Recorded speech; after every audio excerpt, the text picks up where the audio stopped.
మంచిది. వాక్యం చదువుకుందామండి.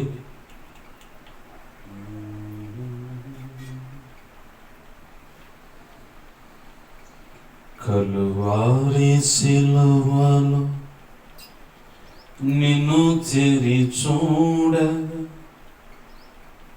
నా కంట కన్నీరు ఆగవు యేసయ్యా. నా పాపం నా శాపం నీవు భరించి నా కొరకై నీవిలా బలి అయితివా యేసయ్యా, యేసయ్యా, యేసయ్యా, యేసయ్యా. కలువారి సిలువలో నిన్ను తెరి చూడగా నా కంట కన్నీరు ఆగవు యేసయ్యా. దేవునికి మహిమ కలుగును గాక. ప్రభువే తన కృప చేత రాయించిన పాట ఇది. లాస్ట్ సంవత్సరం గుడ్ ఫ్రైడేకి ప్రభు రాయించినటువంటి పాట ఇది. వాక్యం చదువుకుందామండి. 56వ కీర్తన 8వ వచనాన్ని చదువుకుందామండి. నా సంచారములను నీవు లెక్కించి ఉన్నావు, నా కన్నీళ్లు నీ బుడ్డిలో నుంచబడి ఉన్నవి, అవి నీ కవిలలో కనబడును గదా. ఆమేన్. ప్రార్థన చేసుకుందాం. ప్రేమగల మా కన్ను తండ్రినేసయ్యా, నీకు వందనాలు, కృతజ్ఞతాస్తుతులు. జీవము కలిగిన మా తండ్రి, నీకే మహిమ ఘనత ప్రభావాలు అర్పిస్తున్నాం. మా ప్రభువా, మీరు ఇచ్చిన ఈ లేఖనాన్ని బట్టి నీ కృతజ్ఞతాస్తుతులు. ఈ లేఖనాన్ని విరవండి. ఈ లేఖనము చాటున మీరు దాచి ఉంచిన శ్రేష్టమైన సంగతులను, అవి లోతైన నూతనమైన అతి శ్రేష్టమైన మర్మాలతో నిక్షిప్తమైనటువంటి ఆత్మ ప్రత్యక్షత కలిగినటువంటి దేవా, సర్వ సంపూర్ణ సత్య సంబంధమైన ఉపదేశాన్ని బయటికి తెచ్చి నీ పక్షం వహించిన మీ దాసుని నోట ఉంచండి. మీ దాసుని మీ సిలువ చాటును మరుగుపరచండి. మీ దాసుని నోటిని మీ నోటి బోరుగా మార్చండి. మీ దాసునికి బలమైన వాక్శక్తిని ఇవ్వండి. మీ దాసుడి నోటి నుంచి ఆ మాటలు బయలువెడలాగా చేయండి. మీ దాసుడి నోట నుంచి నీవు మీ దాసుడు నోట ఉంచిన ఆ మాటలు ఉపదేశ రూపంగా వస్తున్నప్పుడు అవి మా చెవిని పడంగానే అయ్యా, మా అందరికీ ఆ వాక్యం వినగలిగే చెవులను, గ్రహించగల మనస్సును, హృదయాన్ని అయ్యా ఇదిగో తండ్రి వాక్యానుగుణంగా జీవించే కృపను కూడా దయచేయండి. అయ్యా కనికరించండి. మీరే నాతో మాతో అందరితో సూటిగా తేటగా స్పష్టంగా మీరు మాట్లాడిన ప్రభువా. యేసయ్యా, నీ పక్షం వహించిన నేను బలహీనుడను. ఎంత బలహీనుడను నీకు బాగా తెలుసు. నీ మీద ఆనుకుంటున్నాను, నీ కృప మీద ఆధారపడుతున్నాను. నీవు కోరుకున్న నాలను ఆశించిన పరిశుద్ధత కొరకే నీ పాదాలు పడుతున్నాను. నా సమస్త అవిధేయతలు, అతిక్రమ దోషాలు, పాపదోషాలు, ఆజ్ఞాతిక్రమాలు దేవా ఇంకా ఏమో ఒప్పుకుంటున్నాను. క్షమించి నీ శిలువ రక్తంలో నన్ను కడిగి పవిత్రపరిచి పరిశుద్ధాత్మాగ్నిలో నన్ను పొడవైన శుద్ధ సువర్ణంగా మార్చి నీ పరలో శుద్ధ సువర్ణ ఛాయలో నా నెత్తి మీద ఇంకనూ గొప్పగా ఉంచి పరిశుద్ధాత్మాగ్నిలో నన్ను పొడవైన శుద్ధ సువర్ణంగా నన్ను మార్చి నీ పరలో శుద్ధ సువర్ణ ఛాయలో నా నెత్తి ఇంకనూ గొప్పగా ఉంచి. ఇర్మియా 1:9-18-19 నీ కృప నాకు దయచే. మత్తయి 10:20 ప్రకారం నీ నడిపింపు నాకు దయచేయి. అపోస్తలుల కార్యం 4:27-28-30-37 ప్రకారం నీ కృప నాకు దయచేయి. హెస్కేల్ 2:1-2 ప్రకారం నీ కృప నాకు మాకు అందరికీ దయచేయి. యెషయా 51:16 ప్రకారం నీ కృప నాకు దయచేయ.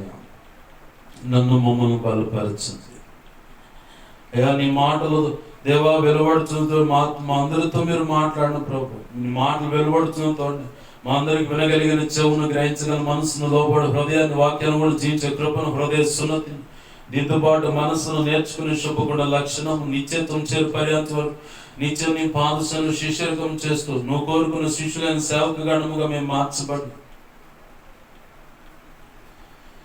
నీ ఘనమైన ఉన్నతమైన సేవ చేసి నాలుగైదు కృప పొంది ఘనమైన గొప్ప సేవ చేసి ఒకానొక నాడు న్యాయపీఠ మీదట నువ్వు కోరుకున్న సంపూర్ణులమై నీవు నిర్ణయించిన మెప్పు ఘనత మహిమ బహుమతులు అందుకొని బహళా మంచి దాసులని నీ చేత బిరుదు పొంది అయా ఇదిగో తండ్రి నిత్యత్వంలో ప్రవేశించి యుగ యుగాలు నీతో నిత్యరాజ్య పరిపాలన చేసిన మహింపరచుటకు మాకు అవసరమైన శ్రేష్టమైన ఉపదేశము ఈ రోజు ఇక్కడ మా ముందున్న ఆధ్యాత్మిక భౌతిక జీవిత యాత్రలు అవసరమైన సేవా పొలానికి అవసరమైన ప్రతి విషయాన్ని ఈ ఉపదేశంలో నుంచి మాకు బోధించి మమ్మల్ని బలపరచని నడిపించని ప్రభు మా చేయి పట్టుకొని మీరు నీ కార్యములు జరిగించలే నీకు స్తోత్రాలు.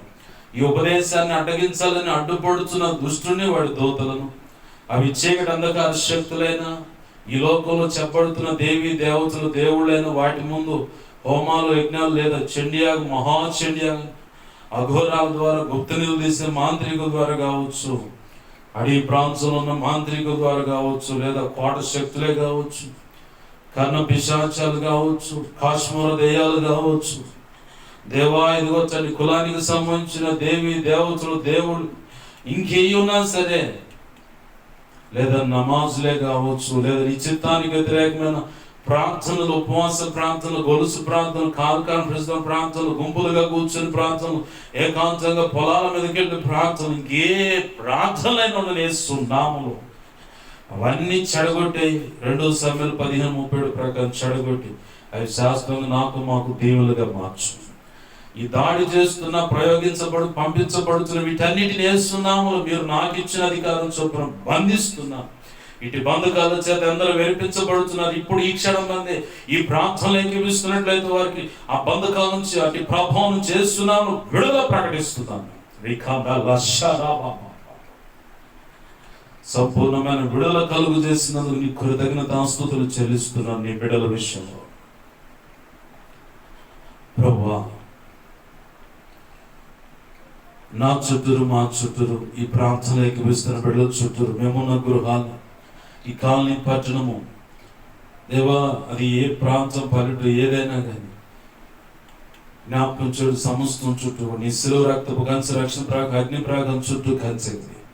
నీ మహిమే గాని జ్ఞాపకం చూడు సమస్తంపై ఆవరింపచ్చి యెషయా 51:16 ప్రకారం జ్ఞాపకం చేయబడు సమస్తం చుట్టూ సమస్తాన్ని నీ చేతి నుండి దాచిపెట్టు. 34వ కీర్తన 91వ కీర్తన 11, 12, 2 రాజులు 6:17 ప్రకారం ఈ అగ్ని వంటి రథములు సైన్య సమూహాన్ని దేవదూతలను జ్ఞాపకం చేయబడు సమస్తం చుట్టూ కావలిగవచ్చు. మా ప్రభువా కనికరించండి, నీవు చూడండి, నడిపించండి. నీ కను దృష్టి ముఖాంతేజం మనవులకు సన్నిధి కాంతి జ్ఞాపకం చేయడం సమస్తంపై మాపై ప్రకాశింపచ్చు. సర్వోన్నతుని శక్తి జ్ఞాపకం చేయడం సమస్తము కమ్మునుగా నీ మహిమ తేజస్సు ప్రభావం దహించగ్ని ప్రభావం జ్ఞాపకం చేయడం సమస్తం నుంచి బయలువేడును గాక. జకరియా గ్రంథం 2:5 ప్రకారం నీవే అగ్ని ప్రాకారమే జ్ఞాపకం చేయడం సమస్తం చుట్టూ నిలుచుదు గాక. నీ మహిమే గాని జ్ఞాపకం చేయడం సమస్తంపై ఆవరింపచ్చి ఆనాడు పగలు మేఘస్తంభం రాత్రి అగ్నిస్తంభంగా ఉన్న దేవ ఈ రోజు కూడా మాపై ఉండండి ప్రభు. నీ బలమైన సన్నిధి మా మధ్య ఉంచి నీవే నీ ప్రజలతో మాట్లాడు ఉద్దేశించదలిసిన ప్రతి మాట అందించిన మాత్రమే మహిమ పొందమని మా ప్రియుడును మా రక్షకుడైన యేసయ్య నామములో ప్రార్థించి సమస్తం పొందుకొని వాక్యాన్ని బట్టి కృతజ్ఞతాస్తుతులు చెల్లించి నన్ను మమ్మను ఉపదేశమును నీ కృపాహస్తాలకు అప్పచెప్పుకుంటూ కరెంట్ మీ స్వాధీనం తీసుకోండి, సౌండ్ సిస్టమ్ మొత్తాన్ని మీ స్వాధీనం తీసుకోండి. అన్ని విషయాలు కృపను గురించి సహాయం చేయమని యేసయ్య నామములో ప్రార్థించి సమస్తం పొందుకొని నేను మహింపరచుకుంటున్నాం మా తండ్రి. ఆమేన్, ఆమేన్, ఆమేన్.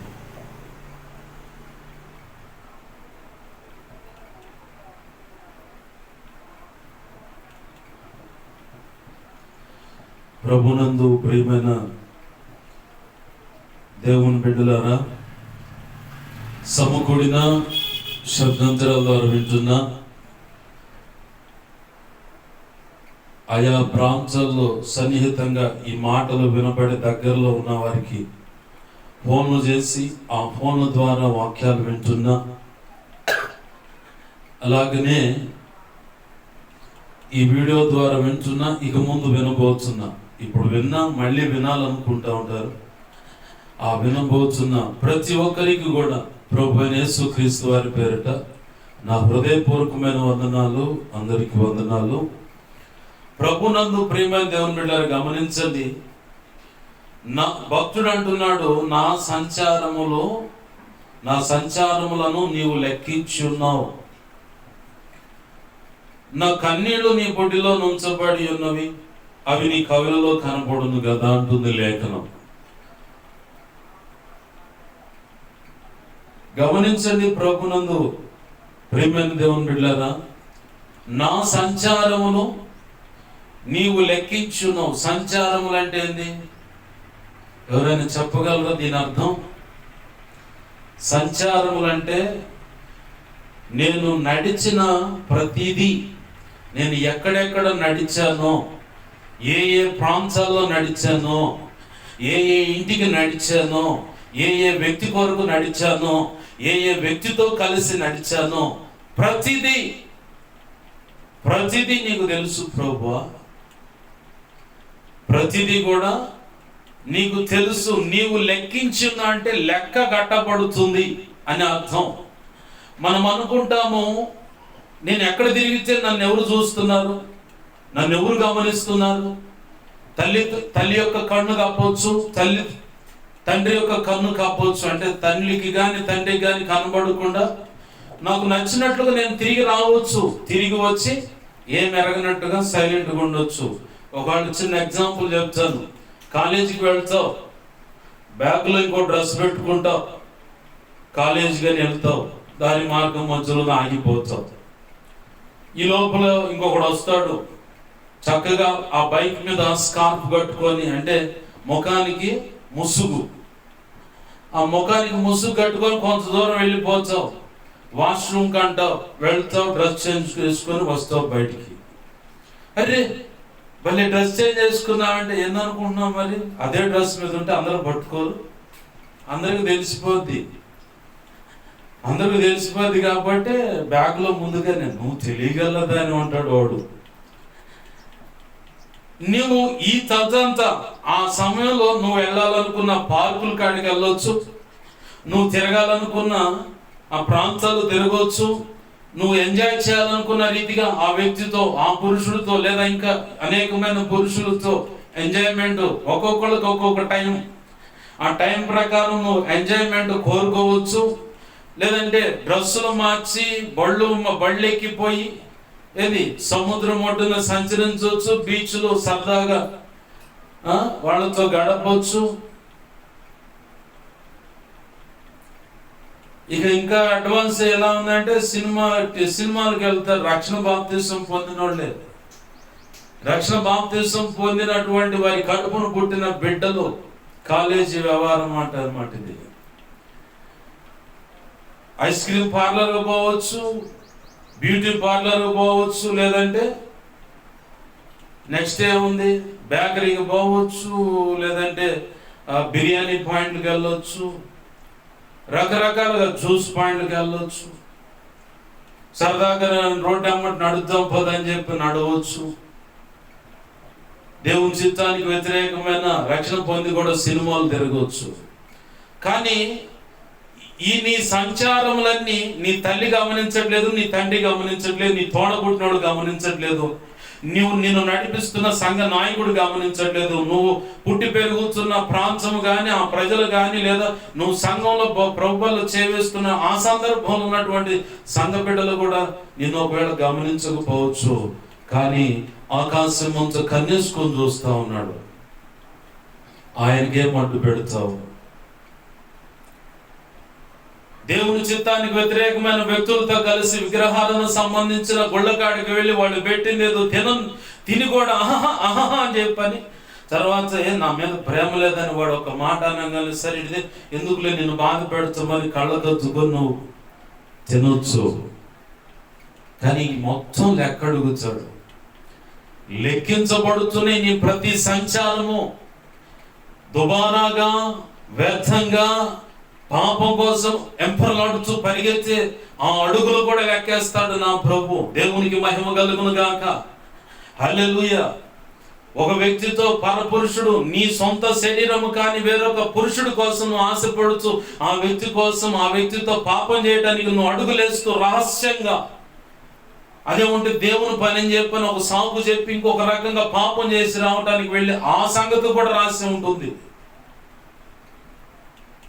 రహస్యంగా నువ్వు నీ భర్తకు తెలియకుండా వేరొక పురుషుని కలుసుకొని శారీరకంగా కలిసి వాడితో సంతోషించి వచ్చింది కూడా ప్రభు రాసి పెట్టి ఉంచుతాడు.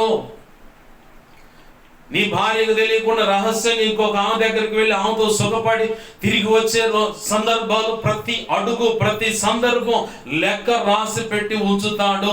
ఒక రోజు డొక్క పగిలిపోతే లెక్క సరిగా అప్పచెప్పకపోతే ఒక్కొక్కడికి, నీకైనా నాకైనా. నేనేమి ప్రత్యేకంగా ఏర్పరచబడ్డవాడిని కాదు, నేను కూడా నా లెక్క నేను చెప్పాలా. మీకంటే డబల్ ఉంటుంది నాకు లెక్క, తోలు లేచిపోద్ది సరిగా లేకపోతే.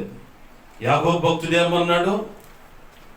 సహోదరులారా మీరు బోధకులుగా మాకండి, ఎందుకు లేనిపోయింది? మరి ఎక్కువైన కఠినమైన తీర్పు మనకు తీర్చబడునని మీరు ఎరుగరా అంటుంది లేఖనం. వాస్తవమా కాదా? యాకోబు పత్రిక 3వ అధ్యాయం 1వ వచనం చూడండి. నా సహోదరులారా బోధకులమైన మనము మరి కఠినమైన తీర్పు పొందుదామని తెలుసుకొని మీలో అనేకులు బోధకులు కాకుండుడి. బోధకులు కాకుండుడి అంటే దేవుని మాటల గురించి ప్రకటన చేసేవాళ్ళుగా మీరు ఉండమాకండయ్యా. లేనిపోయింది ఎందుకు తెప్పలు తెచ్చుకుంటారు? 2 రెట్లు తీర్పు ఉంటుందని బైబిల్ పండితులు చెప్పే వ్యాఖ్యానం. నేను నమ్ముతాను దాన్ని. ఎందుకంటే యేసు ప్రభువు చెప్పాడు, తెలియక చేసిన వానికి తక్కువ దెబ్బలు, తెలిసి చేసిన వానికి ఎక్కువ దెబ్బలని యేసయ్య చెప్పిన మాట ఉంది. తెలిసి తప్పు చేసిన వాడికి దుమ్ము రేగిపోతాడు. మరి అన్ని కట్టడులు విధులన్నీ ఒక సేవకుడికి అన్నీ తెలుసు. తెలిసి ఆ సేవకుడే సంఘాన్ని అయినా తానైనా పక్కదారి వెళ్ళిపోయాడంటే ఖచ్చితంగా ప్రభు లెక్క కడతాడు, లెక్క అడుగుతాడు. లేఖనం అంటుంది, ఈరోజు ప్రభు మనతో చెప్తున్న మాట, నీ ప్రతి సంచారము లెక్కించబడుతుందంటే లిఖించబడుతుంది, లెక్క కట్టబడుతుందంటే. చిల్లర కొట్లో పోతాం, 100 రూపాయల దాకా గుర్తుంటుంది పొద్దు. 100 రూపాయల తర్వాత ఏదమ్మా 10 ఆకులు అప్పన్నారు, ఇట్ట కాదులే కానీ నీకు నాకు లెక్క తేడా రాకుండా ఉండాలంటే ఓ పుస్తకం పెడతా నీ పేరు మీద అంటావు. పేరు మీద పెడతాను కానీ ఆ అమ్మాయి ఇంట్లో వాళ్ళు పుస్తకం ఇచ్చి పంపించారు. వాళ్ళు పోయినా పోకపోయినా పుస్తకం ఇచ్చి మనకు కావాల్సిన తీసుకొని రా, ఈ పుస్తకం మీద రాయించుకొని రా అని. గుర్తు కోసం లెక్క కడతానా, లేకపోతే లెక్క కట్టుటంటే రాయటం అని. ఇప్పుడు ఆ పుస్తకంలో ఉన్నది మొత్తం లెక్క కడుతున్నాడు అంటే అక్కడ రాసి ఉంటేనే కదా. రాయకపోతే ఎట్ట కడతాడు? నోటి లెక్కలో ఉంటుంది కొంత జ్ఞానాన్ని, జ్ఞాపక శక్తిని బట్టి. ఇక గుర్తుండడం లెక్క అయితే రాయబడుతుంది. నువ్వు ప్రభువుకు వ్యతిరేకంగా నడిచిన ప్రతిదీ రాయబడుతుంది. ప్రభువుకు వ్యతిరేకంగా నువ్వు చేసిన పనులు రాయబడతాయి. ప్రభువుకు వ్యతిరేకంగా ప్రభు రక్షణకు రమ్మంటున్న రాకుండా తిరుగుబాటు చేసేది కూడా రాయబడుతుంది. ప్రభువులోనే ఉంటూ పరస్త్రీ వ్యామోహంతో పరిగెత్తినది రాయబడుతుంది. ప్రభువులోనే ఉంటూ పరపురుషుని యొక్క వ్యామోహంలో పడి పరిగెడుతుంటే అది కూడా రాయబడుతుంది. నువ్వు ఎక్కడెక్కడ ఏమేం చేసావు మొత్తం లెక్క రాసి పెట్టి ఉంచాడు దేవుడు. లెక్క రాసి పెట్టాడు. ఈ సంచారములు లెక్క ఈ వ్యతిరేకమైన పాపము ఒక పాపానికి సంబంధించేదే కాదు, సత్క్రియ చేసినా కానీ ప్రభు లెక్క రాసి ఉంచుకుంటాడు. అపోస్తలుల కార్యం 10వ అధ్యాయంలో కొర్నేలు అనే ఒక అన్యుడు ఉన్నాడు. ఆ అన్యుడు బహుధర్మాలు దాన ధర్మాలు చేసేటువంటి వ్యక్తి. అతని గురించి లేఖనం మేము సాక్ష్యం ఇస్తుందంటే, ఇటాలీ పటాలం అనబడును, అక్కడ ఒక శతాధిపతి ఉంది.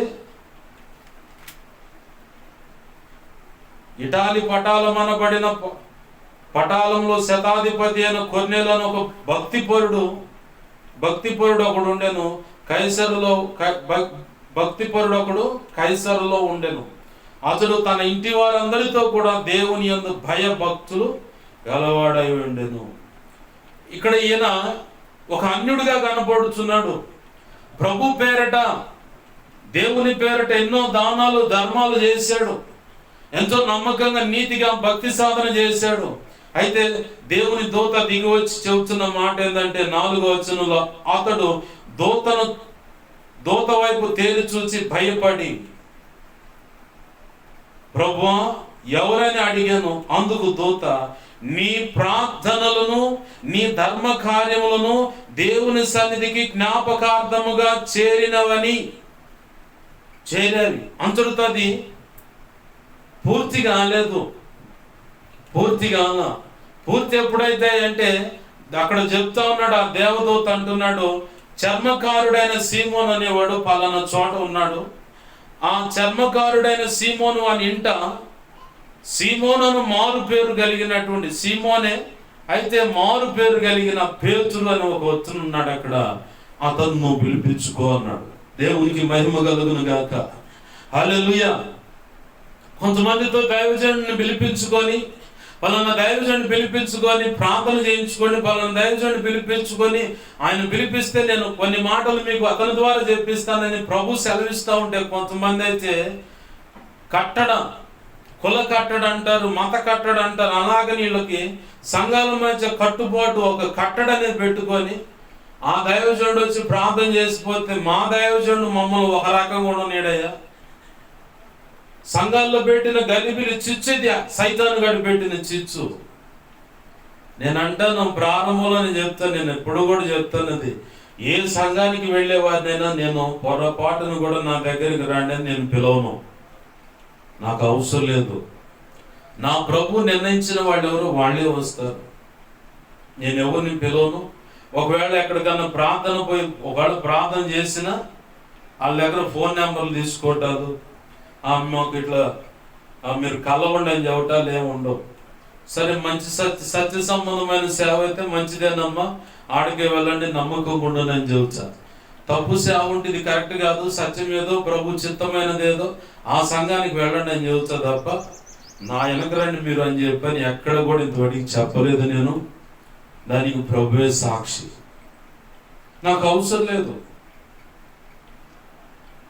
చాలా మందికి ఉండే డౌట్ ఏంటంటే, అసలు ఎవరు ఉండరు, ఎవడికి రేడు చెప్పేదని. ఎవరు ఉండదు, ఒక్కడు కూడా ఎదురుండడు, ఎవడికి రేడు చెప్పేది వాక్యం అని చెప్పి అనుకుంటారు. నేను చెప్పనా, నేను ఇప్పుడు ఈరోజు ఇక్కడ చెప్తున్న ఈ వాక్యము భారతదేశ సరిహద్దుల్లో జవాన్లు ఉన్నారు, మా ఊరు పిల్లలు, మా దగ్గర వాళ్ళు. ఆ జవాన్లందరూ వింటారు ఈ వాక్యం. అక్కడ దాకపోతే బిఎస్ఎఫ్లో నా స్నేహితులు, మా ఇంటికాడ ఆ కులానికి సంబంధించిన బాగా దగ్గర బంధువులుగా ఉంటారు, వాళ్ళు వింటారు.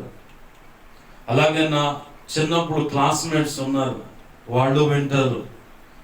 అలాగనే ప్రపంచంలో ఆస్ట్రేలియా, ఉక్రెయిన్ అవతల నా బంధువులు ఉన్నారు, నా తమ్ముళ్ళు చెల్లెలు వాళ్ళు ఉన్నారు. నా తమ్ముడు ఒకడు ఒరిస్సాలోనే ఎక్కడో సేవ చేస్తా ఉన్నాడు, ట్రాన్స్లేటర్గా ఉన్నాడు. నేను అడిగా నా తమ్ముడిని, ఎరా నీది ఇదేనా పరిచర్య దర్శనం ఇదేనా అని అడిగా. ఒంటరిగా పోయి ఉంటా ఉన్నాడు ఒరిస్సా ప్రాంతంలో, ఒరిస్సా బీహార్ ఆ ప్రాంతంలో ఉన్నాడు. అన్నా వేరే ఒకళ్ళు వస్తే మా ప్రాంతంలో క్రైస్తవులు అంటే చంపేస్తారన్నా, ఒక మిషనరీ ట్రస్ట్ కింద ఉంటేనే మేము ఇలా ఉన్నాము అంటే, నేను అడిగా ఇది కరెక్టేనా నీ దర్శనమేనా అంటే, అవునన్నా అన్నాడు. నా తమ్ముడు ఉన్నాడు, మా పెద్ద బాబాయ్ కొడుకు, పెద్దోడు సేవ చేస్తున్నాడు, వాడు సేవకుడు. నా చిన్న తమ్ముడు డాక్టరు, వాడు డాక్టర్ చదువుతా ఉన్నాడు. నా చిన్న చెల్లెలు ఉంది ఆస్ట్రేలియాలో, అక్కడే ఉంటూ పార్ట్ టైం చదువుకుంటూ ఒక పక్క జాబ్ చేసుకుంటూ వాళ్ళ మేనమామ దగ్గర ఉంది. ఈ వాక్యాలన్నీ ఆ ప్రాంతం దాకా వెళ్ళిపోతాయి. వింటుందో తెలుసా, ఈ మధ్యకాలంలో ఒక సహోదరి ఫోన్ చేసింది, అన్నా వందనాలు అన్నా, నా సమస్య ఇది అంది. ఎవరమ్మా ఎవరు ఏంటన్నా, ఎందుకంటే ఈ మధ్య సేవకుల మీద ఆడవాళ్ళు ఫోన్ చేసి ట్యాపింగ్ అని పెట్టి వీళ్ళు తేడా అని చెప్పని ముద్రేసి నన్ను అట్టన్నాడు ఇట్టన్నాడు కేసులు పెట్టే రకాలు తయారయ్యారు. ఈ ఉచ్చులు ఉన్నాయి కాబట్టి అసలు ఎవరు తల్లి నువ్వేందన్నా, అన్నా మాది వెస్ట్ గోదావరి జిల్లా, ఫలానా పేరు, నాకు 2 ఆడపిల్లలు, మా ఆయన మా అత్త మామూళ్ళు నన్ను టార్చర్ పెడుతున్నారు, మగ పిల్లగాడు కావాలని. దేవుడు ఇవ్వకపోతే నేనేం చేశానన్నా, దేవుడు ఇవ్వకపోతే నేనేం చేశానన్నా, నా సమస్య ఇదన్నా. మీ వాక్యాలు నేను డైలీ వింటాను యూట్యూబ్లో. నేను అదిరిపోయా. నా ఆత్మీయ తండ్రి దగ్గర ఏదో పని మీద ఆడ ఆ తండ్రి సన్నిధి మందిరంలో ఉంటే ఫోన్ వచ్చింది. ఆదివారం పూటే ఆరాధన అయిపోగానే ఫోన్ వస్తే ఎవరమ్మా ఏంటంటే వెస్ట్ గోదావరి జిల్లా మాది. నీ వాక్యాలు డైలీ యూట్యూబ్లో వింటాను నేను, మీరు అప్లోడ్ చేసిన ప్రతిదీ వింటాను. నేను అదిరిపోయా. అమ్మ నా ముఖం తెలీదు, నేనెవరో తెలీదు, నేను చెబుతున్న వాక్యాలు ఆమె వింటమేందని చెప్పాను. ఇక్కడ చూడటానికి లోకానికి ప్రాంతం ఉన్న వాళ్ళకి ఎలా ఉంది, ఇది ఊళ్ళేడు ఒక్కడికే చెబుతుండని చెప్పి అనుకుంటున్నారు. నేను చెప్పనా, వందలాది మంది ఇప్పుడు మాట్లాడుతున్న ఈ వాక్యం యూట్యూబ్లో అప్లోడ్ చేసినప్పుడు వింటారు. అదే లైవ్ ఇస్తే వేలాది మంది యూట్యూబ్లోను ఫేస్బుక్లోను వస్తారు. ఇంకా ఉన్నారు ఫేస్బుక్లో. లైవ్ ఇచ్చే మాట అయితే ఇంకా వేల మంది లైవ్లోకి వస్తారు, నాకు తెలుసు ఆ సంగతి. కానీ నాకున్న పరిధిలో లైవ్ ఇస్తే వాయిస్ కట్ అయిపోతుంది, సరిగ్గా క్లారిటీ ఉండదు, పిక్చర్ క్లారిటీ ఉండదు, అంతా బ్లర్ వచ్చి గందరగోళం అయిపోతూ ఉంటుంది. అందుకనే నేను అంటుంది వైఫై కనెక్షన్ 3,500 అయితే అవుతుంది అన్నారు. ప్రభు చిత్తం అయితే అది తీసుకోవాలి. ఇంకా అడ్వాన్స్ ఫ్యూచర్లో కలిగిన సెల్ ఫోన్, యూట్యూబ్లో ఫేస్బుక్లో ఒకేసారి లైవ్ ఇవ్వగలుగుతా. అందుకు తగ్గ యాప్లు కూడా ఉన్నాయి. గతంలో కూడా అలానే ఇచ్చాను. కాకపోతే ఇది హీట్ ఎక్కి ఆగిపోతుంది సెల్ ఫోన్. కారణం ఏంటంటే ఇది బెండ్ అయింది. ఒక బేదారి మేస్త్రి జేబులో పెట్టి ఏ జేబులో పై జేబులో పెడితే మాల్లో పడి తడుచుద్దని ప్యాంట్ జేబులు పెట్టి వంగితే అది బెండ్ అయింది. ఆ బెండ్ అయిన దాని మీద డిస్ప్లే ఇదై హీట్ వస్తూ ఉంది. ఏదో ఉంది మెల్లగా, గుడ్డి కంటే మెల్లనయం అన్నట్టు ప్రభు కృపను బట్టి ఇలా సాగిపోతుంది ప్రభు చిత్త ప్రకారం. ఈ విషయాన్ని ఎందుకు చెబుతున్నానంటే, ప్రార్థన చేయండి, సహాయం అడగట్లా నేను, ప్రార్థన సహాయం చేయండి. ప్రభు చిత్తంలో ఉన్నవాళ్ళు ప్రేరేపించబడి ప్రభు చిత్త ప్రకారము సహాయం అందిస్తారు. ప్రభునందు ప్రియమైన దేవుని బిడ్డలారా గమనించండి, కొర్నేలి తను చేసిన దానాలు, ధర్మాలు, ప్రార్థనలు ప్రభు సన్నిధికి జ్ఞాపకార్థంగా చేరాయి. కారణం అక్కడ రాయబడుతున్నాయి తను ఏ విషయాల్లో ప్రభు పేరట చేశాడో. కానీ తన జీవితంలో ఒకటి కొదువై ఉంది. ఏంటంటే అది రక్షణ. రక్షణ అనేది కొదువయ్యేసరికి పలానా చోట పలానా దైవజనుడు ఉన్నాడు, పిలిపించు అని చెప్పగానే తన దగ్గర నమ్మకమైన భక్తి పరులైన కొంతమందిని పిలిచి పురమాయించి పలానా చోట ఉన్నాడంట, పిలుచుకు రండి అని చెప్పంటే పిలిచారు. ఈ లోపల ఆ దైవజనుడు కూడా ప్రభు తర్పీదించి దర్శించి సరిచేసి సరిగ్గా నిలబెట్టాడు. ఇప్పుడు ఆ కబురు అందటం ఆలస్యం. బయట వాకిటి కాడ తలుపు తడుతుంటే ప్రభు అంటున్నాడు, నీ కోసం కొంతమంది వచ్చారు, అభ్యంతరము చెప్పక వాళ్ళతో వెళ్ళు అన్నాడు. దేవునికి మహిమ కలుగును గాక.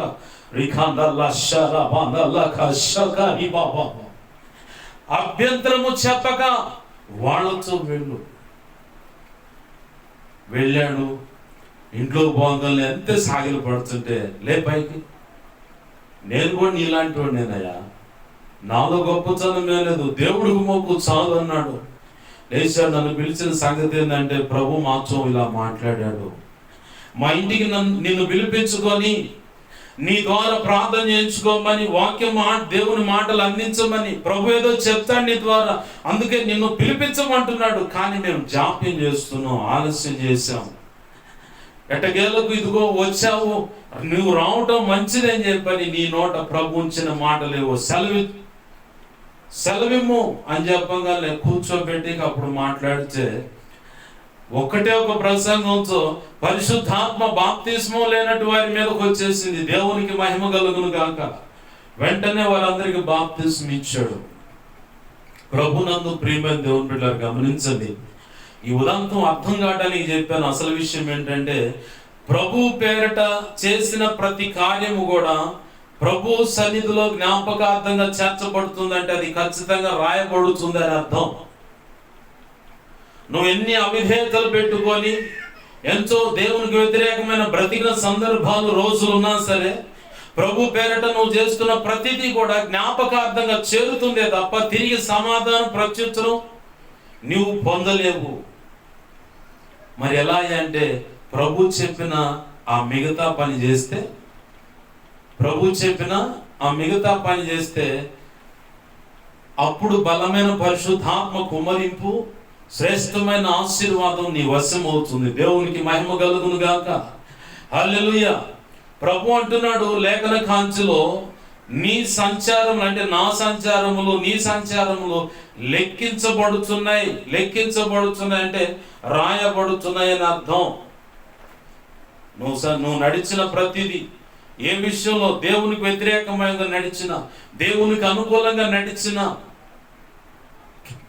ప్రతిదీ కూడా రాయబడుతుంది. కొంతమంది ఉంటారు దైవజనులు, లేదా దేవుని సేవ చేయాలని ఆసక్తి కలిగి కొన్ని ప్రాంతాలు దేవుడు చూపించిన దాన్ని బట్టి నడుము బిగించి ప్రార్థన చేసుకుంటూ కొన్నాళ్ళు కనిపెట్టి, ఆ తర్వాత ప్రభు సెలవిచ్చిన మాటను బట్టి, దైవజనుడు కూడా చెప్పిన నోటి మాటను బట్టి ముందుకెళ్ళిపోతుంటారు. ఎంత ప్రయాసపడ్డా, ఎంత చేస్తున్నా కానీ ఆ ప్రయాస వ్యర్థమైపోయినట్టు వారి కనులు ఎదురు కనబడుతుందని చాలా మంది బిడ్డలు దిగాలు పోతూ ఉంటారు. నేను చెప్పనా, ప్రభునందు నీ ప్రయాస వ్యర్థమైపోదని గుర్తెరుగు. 1 కొరింథీ 15:58 ప్రకారం ప్రభునందు నీ ప్రయాస వ్యర్థమైపోదు. ఎంతో విలువైన సేవ చేయించడానికి ఎంతో దీర్ఘకాల ప్రార్థన నీ ద్వారా చేయిస్తాడు. మొదటిగా అది గుర్తుపెట్టుకో. దేవునికి మహిమ కలుగును గాక. హల్లెలూయా. నువ్వు చేయబోతున్న పని గొప్పదై ఉంటే దానికి తగ్గట్టుగా చాలా సుదీర్ఘమైన ప్రార్థన నీ ద్వారా చేయిస్తాడు ప్రభు. మనంతా ఇన్స్టెంటేనమాట, ఎప్పటికప్పుడు ఇన్స్టెంట్ వ్యవహారమే. ఇన్స్టెంట్ చపాతీ, ఇన్స్టెంట్ దోశ పిండి, ఇన్స్టెంట్ గారి పిండి, ఇన్స్టెంట్ పునుగు పిండి, ఇన్స్టెంట్ చక్రాల పిండి, ఇన్స్టెంట్ అరిసెల పిండి, అంతా ఇన్స్టెంటే. నువ్వు కష్టపడకూడదు, చెమట పట్టకూడదు, నిప్పు సెగ నీకు తగలకూడదు. అన్ని నీ నోటికి అందాలంటే అది కష్టం, వ్యర్థం. అందుకది ప్రభులో నీ చెమట ఆ భూమి మీద పడాల్సిందే. ప్రభులో నీ కన్నీరు భూమి మీద ధారాళంగా పడాల్సిందే. ప్రభులో నీ మోకాళ్ళు ఆ భూమిని తాకాల్సిందే. ప్రభులో నీ మోకాళ్ళు అక్కడ నలగాల్సిందే. నలగకుండా, కష్టపడకుండా, చెమట చిందించకుండా, కన్నీరు ధారాళంగా విడవకుండా ఏ సేవ ఫలించదు, ఏ సంఘము కూడా విస్తరించదు. విస్తారమైన ఆత్మల సంపాదన, పంట కోయటం జరగదు.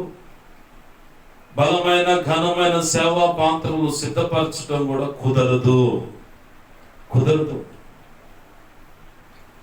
చాలా మంది బిడ్డలు అనుకుంటారు, మేము ఎంత కష్టపడుతున్నా సేవలో, నూనె లేదు నెత్తి మీద, కానీ ప్రభు పిలుపు మేరకు వెళుతున్నారు కొంతమంది.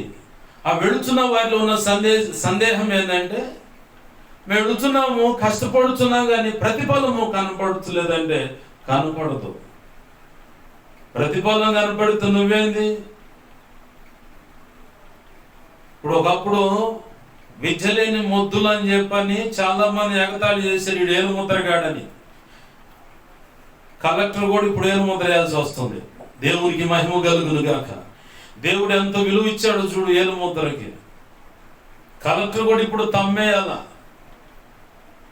నేను జడ్జినండి అంటే కుదరదు. నువ్వు బతికున్నట్టు దీని మీద ఉండాలి, నీకు సంబంధించిన బయోమెట్రిక్ ఉండాలా. ఆ బయోమెట్రిక్ నువ్వు ఇవ్వకపోతే అది ఆన్ కాదు, ఆ నెట్ ఓపెన్ కాదు. బయోమెట్రిక్ ఖచ్చితంగా ఇవ్వాలి. సెల్ ఫోన్కైనా సరే నీ ఫింగర్ ప్రింట్స్ అది తీసుకుంటుంది. దానికి తగ్గట్టు అది మ్యాచ్ అయితేనే లాక్ ఓపెన్ అయితే, లేకపోతే ఓపెన్ కాదు. ఒకళ్ళు స్క్రీన్ టచ్ అంటే ముఖాన్ని చూపించి లాక్ తీసుకుంటా ఉంటారు. ఆ ముఖం కనపడకపోతే, దానికి ఇచ్చినట్టుగా కనపడకపోతే అది తీసుకోదు. బయోమెట్రిక్ దానికి అలా ఇచ్చుంటారు. ఒకప్పుడు ఏలు ముద్రగాళ్ళు అంటారు, ఇప్పుడు ఏమైంది? ప్రతి ఒక్కడు ఏలు ముద్ర వేయాల్సి వస్తుంది. ప్రభునందు ప్రియమైన దేవుని బిడ్డలు గమనించండి, ప్రభు కొరకు నువ్వు వెళుతున్న ప్రతి ప్రయాస వ్యర్థమైపోదు. సేవా ప్రారంభం 2021 సంవత్సరం జనవరి 1వ తారీఖున సేవా ప్రారంభం ప్రభు కృపతో. అంతకు ముందే నడిచాను, కానీ వేరు పేరు మీద వేరు పరిచర్యల కొనసాగించడానికి 2021 జనవరి 1 నుంచే నా సేవా ప్రారంభ దినాలు మొదలయ్యాయి. ఆనాటి నుంచి కొన్ని సంవత్సరాల ఇంచుమించుగా ఒక 6 నెలల పాటు వెళ్ళాను. అక్కడ వారు సహకరించలా. దైవజనుడు షాలేం రాజు గారు చెప్పిన మాట ఒకటే, ప్రభు నీకు చూపించినటువంటి ఆ ప్రాంతానికి మొదటిగా వెళ్ళు. ఎవరైనా సహకరించే వాళ్ళు ఉంటే ప్రార్థన చెయ్యి, లేకపోతే ఆ ఊరు మొత్తం తిరుగు. నాకు ఇప్పటికీ అలవాటు ఉంది. ఎదెన్సులో కనుక పౌలు గారు ఆ ఊరంతా తిరిగి వాళ్ళ యొక్క భక్తి సాధన ఎలా ఉందో కనబడుతుంది. ఎలా అంటే విగ్రహాలు, వాటికి సంబంధించిన గుళ్ళు విస్తారముగా ఉంటే ఎక్కడెక్కడ ఏమో నేను దాచేపల్లి పట్టణం మొత్తం నేను తిరిగి చూశాను. దాచేపల్లి ఇలా వెళుతున్నానని దైవజనుడు చెప్పినప్పుడు అది చాలా ప్రమాదకరమైన మామూలు ఊరు కాదు, చాలా జాగ్రత్తగా ఉండాలా. భయంకరమైన ఊరికి వెళ్తున్నావు, నువ్వు జాగ్రత్త అని చెప్పాడు. షాలేం రాజు గారి నోటి నుంచి వచ్చిన మాట ఇది. భయంకరమైన ఊరికి వెళ్తున్నావు, నువ్వు జాగ్రత్తగా వెళ్ళు అని చెప్పన్నాడు. తర్వాత వెళ్ళి అదంతా ప్రాంతం అంతా చూస్తే భయంకరమైన చాతపళ్ళు, క్షుద్ర పూజలు, చెల్లంగి బాలమని ఆ దేవుడు వాక్కులు చెబుతామని చెప్పని అక్కడక్కడ ఫ్లెక్సీలు వేశారు. పెద్ద పెద్ద వయసు గల ఆడవాళ్ళు, వాక్కులు చెప్పబడును మీకు అని చెప్పని ఆడున్నాయి. ఎంత ప్రమాదకరం అంటే అక్కడికి వెళ్ళనీయకుండా ఆపేంత శక్తి గలవి ఆ ప్రాంతాన్ని పట్టి వెలిపిస్తున్నాయి. అక్కడికి వెళ్ళనీయకుండా ఆపేస్తున్నాయి అన్నమాట. వెళదాం అనుకుంటే ఏదో ఒక అభ్యంతర కారణము చూపించడం, ఇక ఆగిపోయేలాగా చేయటం. అంత ప్రమాదకరమైన శక్తులు వెలిపించబడుతున్న ప్రాంతం అది. ఆ ప్రాంతానికి వెళ్ళా. కొన్నాళ్ళు సహకరిస్తే వాళ్ళు సహకరించిన దాన్ని బట్టి అక్కడ చేశాను. ఆ తర్వాత బస్ స్టాండ్లో కూర్చొని, పాడుపడిపోయిన బస్ స్టాండ్, నా చిన్నతనంలో బస్సులు ఎక్కిన బస్ స్టాండ్ ఇవాళ పాడుపడిపోయింది. ఫ్లైఓవర్ ఒకటి పడి, ఒక ఓవర్ బ్రిడ్జి పడి పాడుపెట్టబడ్డట్టుందాడ. ఆ బస్ స్టాండ్లోనే మా అమ్మ నేను కూర్చొని, ఒకరొకరు ఎదురు కూర్చొని ప్రార్థన చేసి, విచిత్రం ఏందో తెలుసా, ఆ బస్ స్టాండ్లోనే సంఘపెట్లు వస్తే ప్రభు బళ్ళు ఇచ్చారు. ఆ బస్ స్టాండ్లోనే సంఘపెట్లు వస్తే అక్కడే ప్రభు బళ్ళు ఇచ్చి వారికి ప్రార్థన చేసి పంపించారు. ఆ బస్ స్టాండ్లోనే ప్రార్థన చేశాను. ఆ బస్ స్టాండ్ కాడ నుంచి ఒక ముస్లిం జనాంగం ఒక కుటుంబానికి పంపించాడు ప్రభు. అక్కడికి వెళ్ళి ఆ కుటుంబంలో ఉన్న ముగ్గురు, 2 ఆడపిల్లలు, తల్లి చాలా ఆసక్తిగా ఉన్నారు. ఇంట్లో ఉన్న 2 మగోళ్ళు అంటే కొడుకు ఒకడు, భర్త ఏమో సిమెంట్ ఫ్యాక్టరీ కాడ లారీలకి పంచర్లు వేస్తా ఆ షాప్ కంటిన్యూ చేస్తూ ఉంటాడు. వాళ్ళ పిల్లగాడేమో హుండై షోరూంలో మెకానిక్. ఆడపిల్లలు 2 మెడికల్ చదువుతూ ఉన్నారు ఇప్పటికి కూడా. ఒక అమ్మాయి ఏమో మెడికల్లో మనం వేసుకునే మాత్రలకు సంబంధించిన చదువుతూ ఉంది. ఒక అమ్మాయి డాక్టర్ గారి పక్కన హెడ్ నర్స్ చదువు అన్నది అని చెప్పింది అమ్మాయి. సరే నాన్న అని చెప్పని వాళ్ళకి ఉన్న డౌట్లు అని చెప్తే ఆ ఇంట్లో ఉన్న పెద్ద ఆడపిల్లను తల్లి రక్షించబడ్డారు. దేవునికి మహిమ కలుగును గాక. హల్లెలూయా. ఆ రోజు దైవజనుడు చెప్పిన మాట ఒకటే, మీరు ఏ ప్రాంతమైన దేవుడు చూపించినప్పుడు ఆ ప్రాంతానికి వెళ్ళండి. సహకరించే వాళ్ళు ఎవరన్నా ఉంటే వెళ్ళి సేవ చేయండి. సహకరించట్లేదా, అవకాశం ఉంటే ఆ ప్రాంతానికి డైలీ ఏదో ఒక రోజు వెళ్ళి ప్రార్థన చేసి రండి. మీరు చేసిన ప్రార్థన వ్యర్థము కాదు అన్నాడు. అలానే పోయాను. ప్రభు కృపను బట్టి 2 ఆత్మలు రక్షించబడ్డాయి. ఎవడని ఇస్తాడా దానికి సంబంధించిన సొమ్ము? ఎవడు ఇవ్వలేడు. మరి నువ్వు ఆగిపోవడానికి కారణం ఏంటంటే నాకు ఆర్థికంగా సహాయం లేదు. నా జేబులో కనుక డబ్బులుంటే ఎవడు ఎన్ని కట్లను అడ్డు పెట్టుకొని ఎన్ని షరతులతో కూడినటువంటి ఆంక్షలు నాకు వెళ్ళే మార్గంలో ఉన్నా సరే నేను వెళ్ళిపోతా. అక్కడికి ఆగేదేముండదు. వాడు అన్నట్టు తగ్గేదేలే అన్నట్టుగా ఆగేదే ఉండదు, వెళ్ళిపోవటమే. సరైన ఆర్థిక సహాయం వెళ్ళి రావటానికి కావాల్సిన ఆయిల్కు డబ్బులు లేక ఆగిపోవటం అయింది. దానికి తగ్గట్టుగా ఇంకా అక్కడ సహకరించేవాళ్ళు లేరు. సహకరించేవాళ్ళు లేకపోయినా వెళ్తారు, కాకపోతే ధనం. యేసన్న గారు సేవ చేస్తూ ఒక తీర్మానం చేసుకున్న వాక్యాన్ని నేను విన్నాను. ప్రభువా, ఈ చేత్తో గుప్పెడితో అన్నం తీసుకొని తినగలిగే శక్తి నాలో ఉన్నంత వరకు నేను ఈ సేవ చేస్తానని తీర్మానం చేసుకున్నాడు. ఆ తీర్మానం చేసుకుంటూ ఒకరోజు వేరొక ప్రాంతానికి వెళ్ళాల్సి ఉంటే చేతిలో డబ్బులు లేవంట. డబ్బులు లేకపోతే కూర్చొని ప్రార్థన చేసుకున్నంట. సేవ చేయడానికి నువ్వు డబ్బు ఇస్తే వెళ్ళిపోయి ఆ ప్రాంతానికి వెళ్ళి సేవ చేసి వస్తా. డబ్బు లేదా, డబ్బు లేకపోతే ఇంట్లో కూర్చొని నా పరిస్థితి అని చెప్పని ఆ ప్రాంతం ఆ సమాజం కోసం ఇక్కడ కూర్చొని ప్రార్థన చేస్తానయ్యా అని. ఇక నేనేడ అప్పు చేసేని, నాకు ఎవరు ఇస్తారు, నాకు వద్దులేగా, నువ్వు ఇస్తే పోతానన్న మాట తన తీర్మానాన్ని ఒకరోజు నేను విన్నాను. విని ప్రభు దగ్గర కూర్చొని ఒకటే మాట అన్నా, ప్రభువా, వెళ్ళటానికి నాకు దారి ఖర్చులు లేవు కాబట్టి నేను ఆగిపోతున్నాను. అక్కడ వారు నాకు సహకరించే వాళ్ళు కూడా లేరు. పరిస్థితులు వాళ్ళకి ప్రతికూలంగా ఉన్నాయి, అనుకూలంగా లేవు, అంత వ్యతిరేకం. ప్రతికూలం అంటే వ్యతిరేకము అని అర్థం.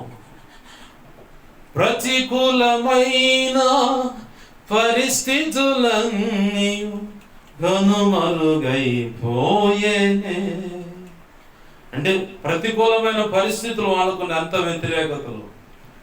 వాళ్ళ స్థితి అదయ్యా, చేయగలిగేదే లేదు, నేను ఆగిపోతున్నాను.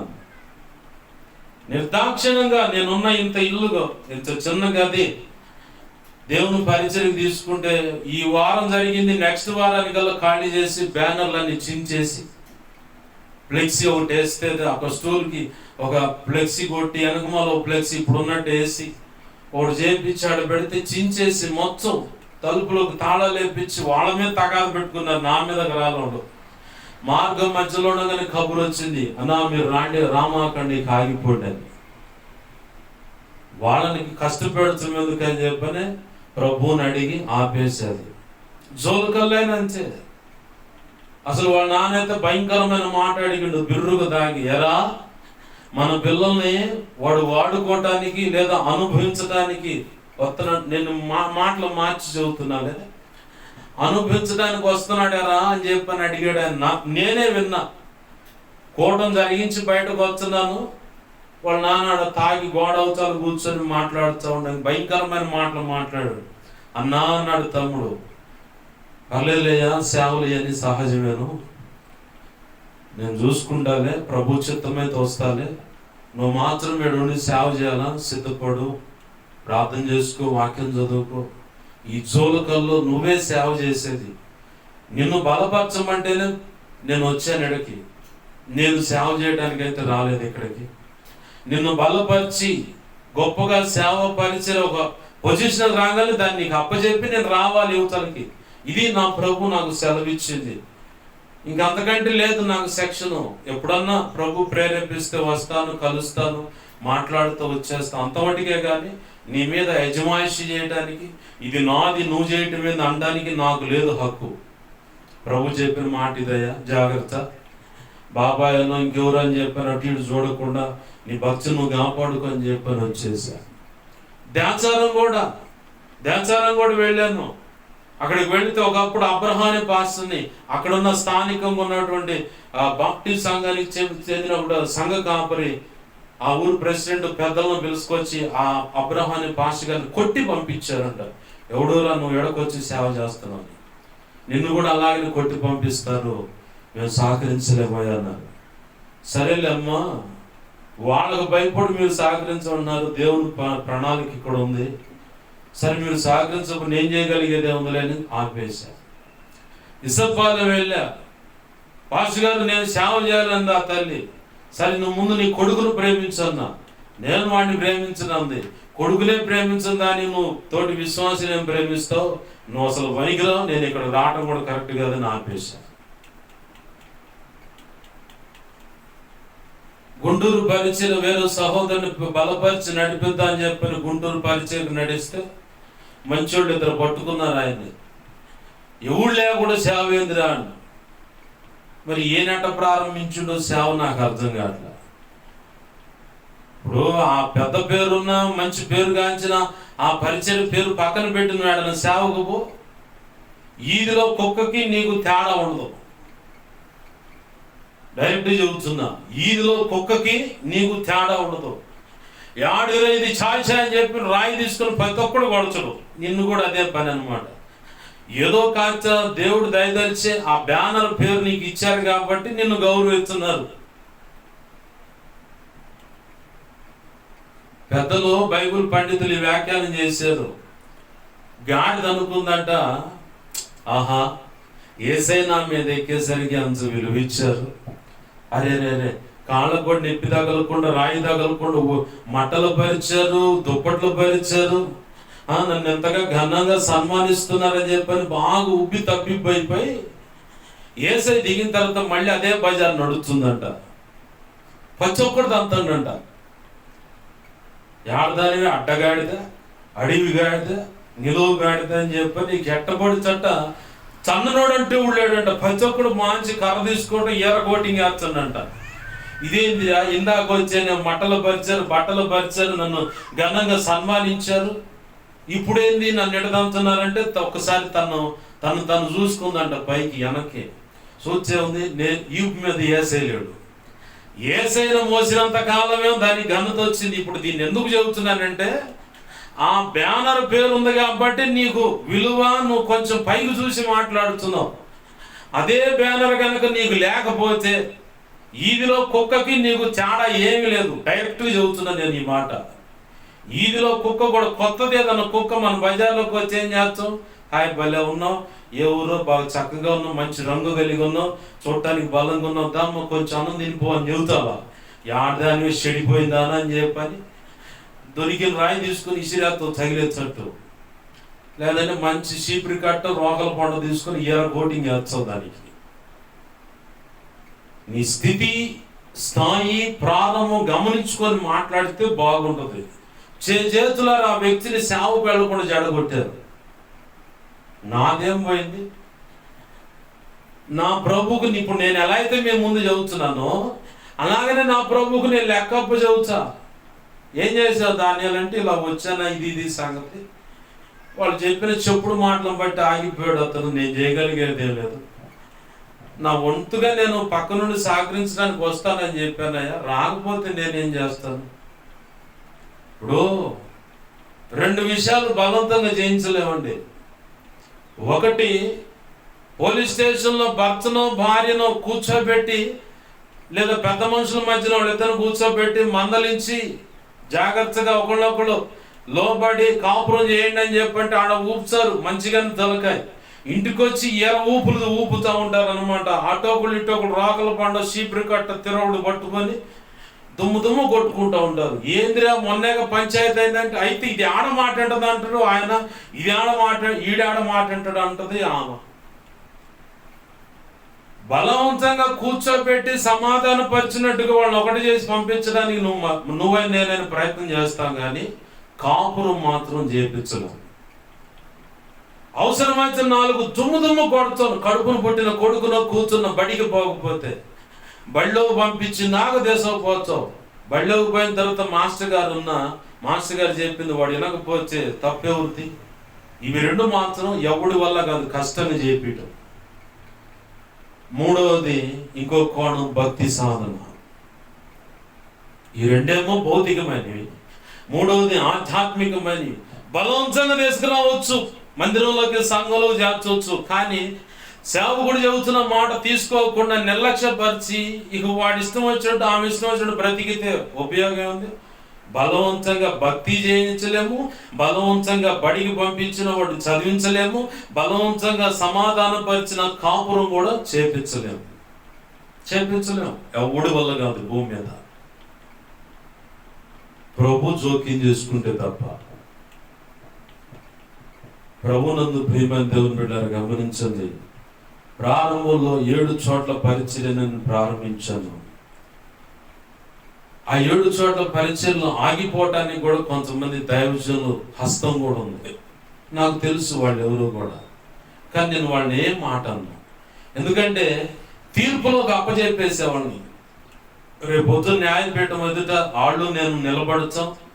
ప్రభు ఖచ్చితంగా అడుగుతాడు లెక్క, ఖచ్చితంగా అడుగుతాడు లెక్క. ఆ వ్యక్తి సేవ చేస్తుంటే, ఆ వ్యక్తి సంఘ పరిచయం నడిపిస్తుంటే నీకొచ్చిన నష్టం ఏంది? ఎందుకు ఆ సేవను అక్కడ చెడగొట్టావు? ఎందుకు వారిని సహకరించకుండా చేశావు? ఎందుకు వారిని సంఘానికి వెళ్లకుండా అభ్యంతరపరిచి ఆపావు? ఎందుకు ఆ బోధను తప్పుడు బోధని ప్రచారం చేశావు?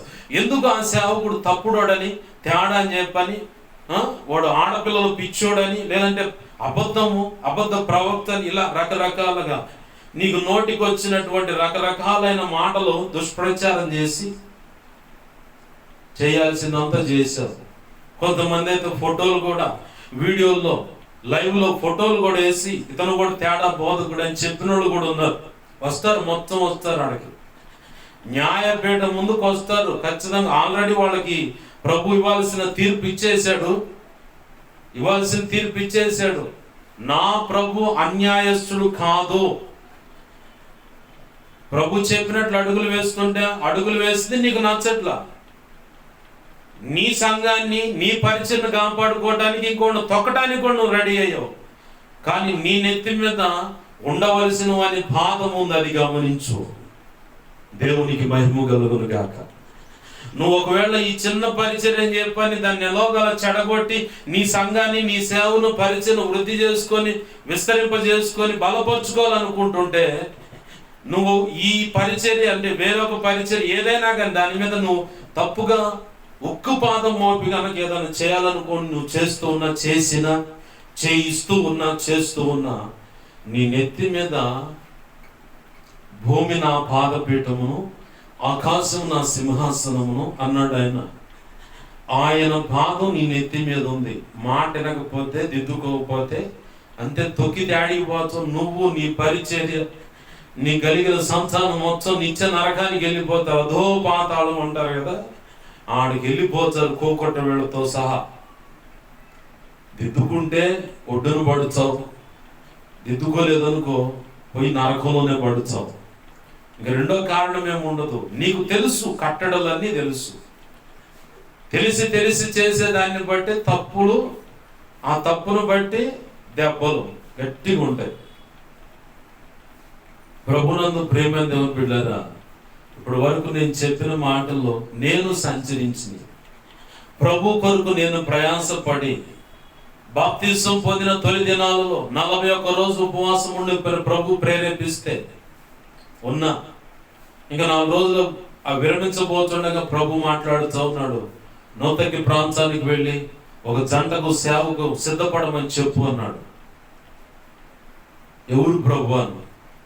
అక్కడ మీ మేనత్తోళ్ళు ఉన్నారు కదా. ఉన్నారు ప్రభు, అక్కడికి వెళ్ళు, నేను చెబుతా అన్నాడు.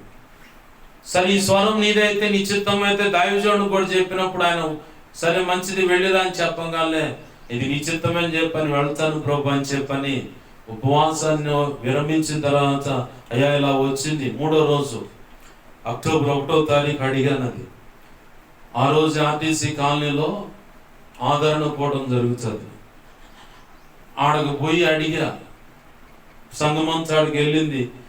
అయ్యా సంగతి ఇది అన్నాను. సరే వెళ్ళిరా దానిలో అన్నాడు. దేవుని చిత్తం అనుకున్నాను. ఓ శుక్రవారం రోజు బయలుదేరా, వెళ్ళా, ఆడ కూర్చున్నా.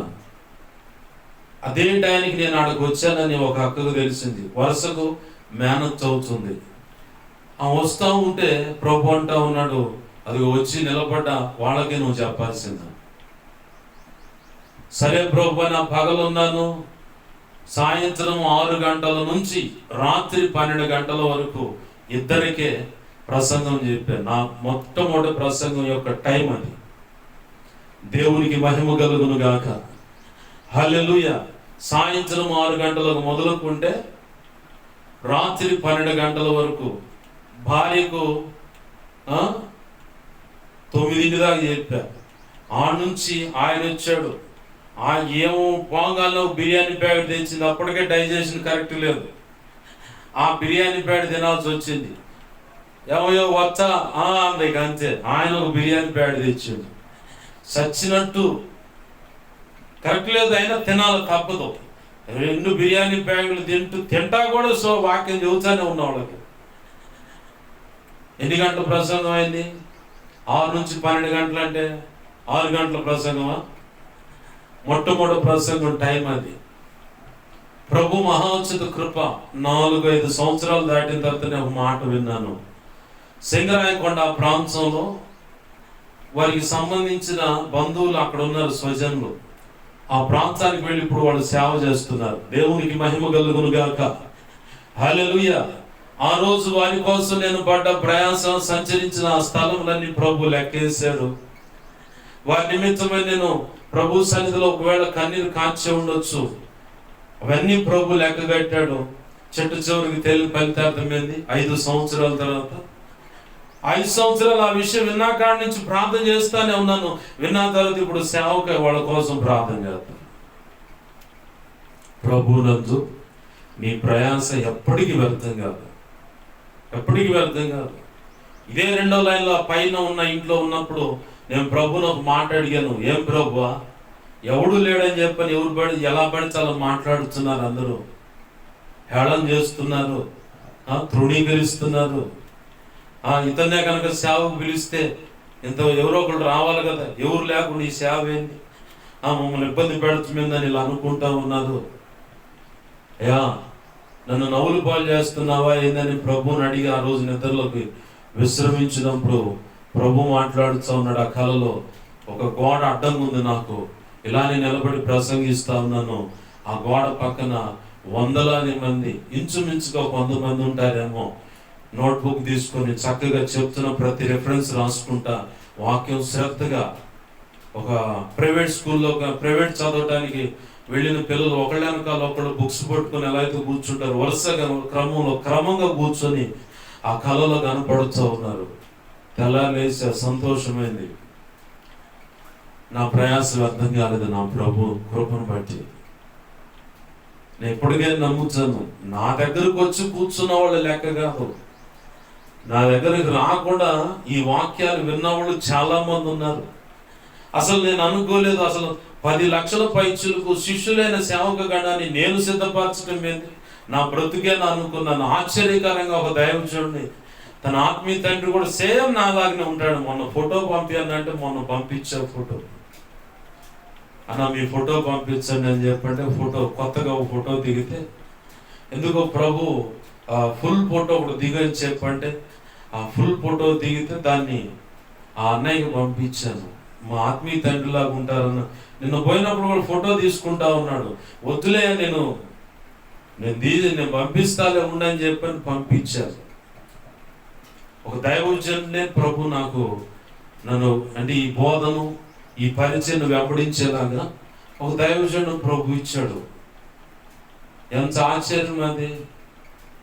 ఎవరికైనా ఆశ్చర్యంగానే ఉంటుంది. నా సేవ పరిచయం ప్రారంభం ఎంత 3 సంవత్సరాలు గడుస్తుంది. ఇది 4వ ఏళ్ళలోకి అడుగు పెట్టాం. 2021లో మొదలైంది. 21 నుంచి 22కి ఒకటి, 22 నుంచి 23కి ఒకటి, 23 నుంచి 24కి ఒకటి, మొత్తం 3 సంవత్సరాలు అయిపోయింది. ఈ 3 సంవత్సరాల ప్రభు సేవా పరిచర్యలో ఒక దైవజనుడు నాకు ఇచ్చాడు ప్రభు. దేవునికి మహిమ కలుగును గాక. హల్లెలూయా.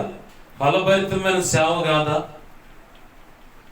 నీకు కంటికి సంఖ్య కనపడాలి, అది నీ సేవ. నేను నా కంటికి కనపడని సేవ చేస్తున్నాను. దేవునికి మహిమ కలుగును గాక. అది కూడా సజీవరాళ్ళ వంటి కదిలే ఆత్మ సంబంధమైన సంఘంగా కట్టబడుతుంది సేవ. దేవునికి మహిమ కలుగును గాక. అది ఎప్పుడు ఆరిపోదు. అటువంటి వ్యక్తులు ఎప్పుడు చల్లారిపోరు, ఎప్పుడు మండుచూ ఉంటారు. ఆ మండుచూ ఉండేటువంటి వ్యక్తులను తయారు చేస్తుంది ఈ సేవ. అలాంటి వ్యక్తుల కోసమే ఈ సేవ ఉంది. కంటికి కనపడరాళ్ళు ఎప్పుడు రహస్యం ముందు ప్రభు పాద సన్నిధిలో ప్రభు పాదాలు పట్టుకొని పెరుగులాడుతూ ఉంటారు. ఉపవాసంలోను, జాగరణలోను, కంటి మీదకి నిద్ర వచ్చేంత వరకు మోకాళ్ళ మీద ఉండి, సాధ్యమైతే వీలు పడకపోతే కూర్చొనైనా సరే, కుర్చీలో కూర్చొనైనా సరే మానక ప్రార్థన చేసే మంట కలిగిన పాత్రలను ఈ పరిచయం ద్వారా ప్రభు తీర్చిదిద్దుతా ఉన్నాడు, సిద్ధపరుస్తూ ఉన్నాడు. ఆల్రెడీ ఉన్నారు. దేవునికి మహిమ కలుగును గాక.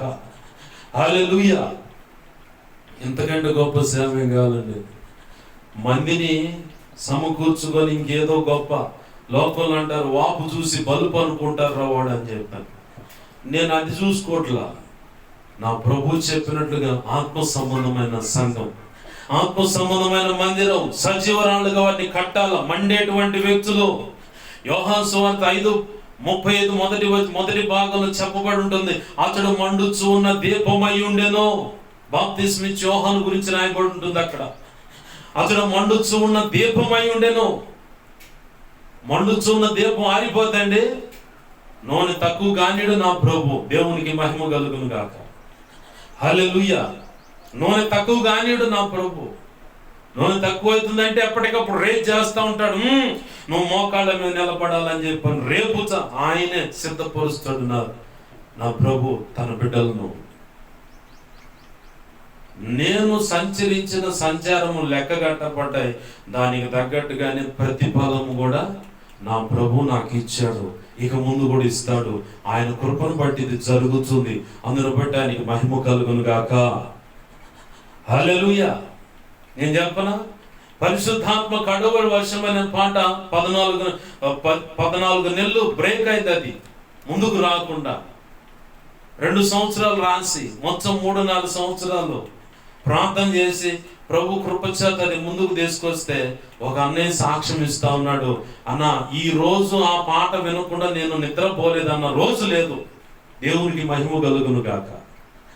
హల్లెలూయా. ఈ రోజు నేను నిద్రపోలేదు. ఆ పాట వినకుండా నేను నిద్రే పోను. ఆ పాట పెట్టుకొని ప్రశాంతంగా విని ప్రభు కృప పొందుకొని అప్పుడే రాత్రి వేళ నేను నిద్రపోవచ్చాను. ఉదయం లేవగానే వింటాను. రాత్రి పడుకోపోయే ముందుగా అది వింటాను. చాలా అద్భుతంగా కమ్మగుంటుంది ఆ పాట. మంచి మంచి పాటలు, మంచి మంచి మాటలు దాంట్లో ప్రభు పెట్టాడు. చాలా బాగుంటుంది అన్న పాట. నేను డైలీ వినాల్సిందే. ఆ పాట వినటం వల్ల శ్రేష్టమైన తెలియని పరిశుద్ధాత్మ బలము, ఆ కృప అభిషేకం నేను పొందుకుంటున్నాను అని సాక్ష్యం ఇచ్చేవాళ్ళు ఉన్నారు.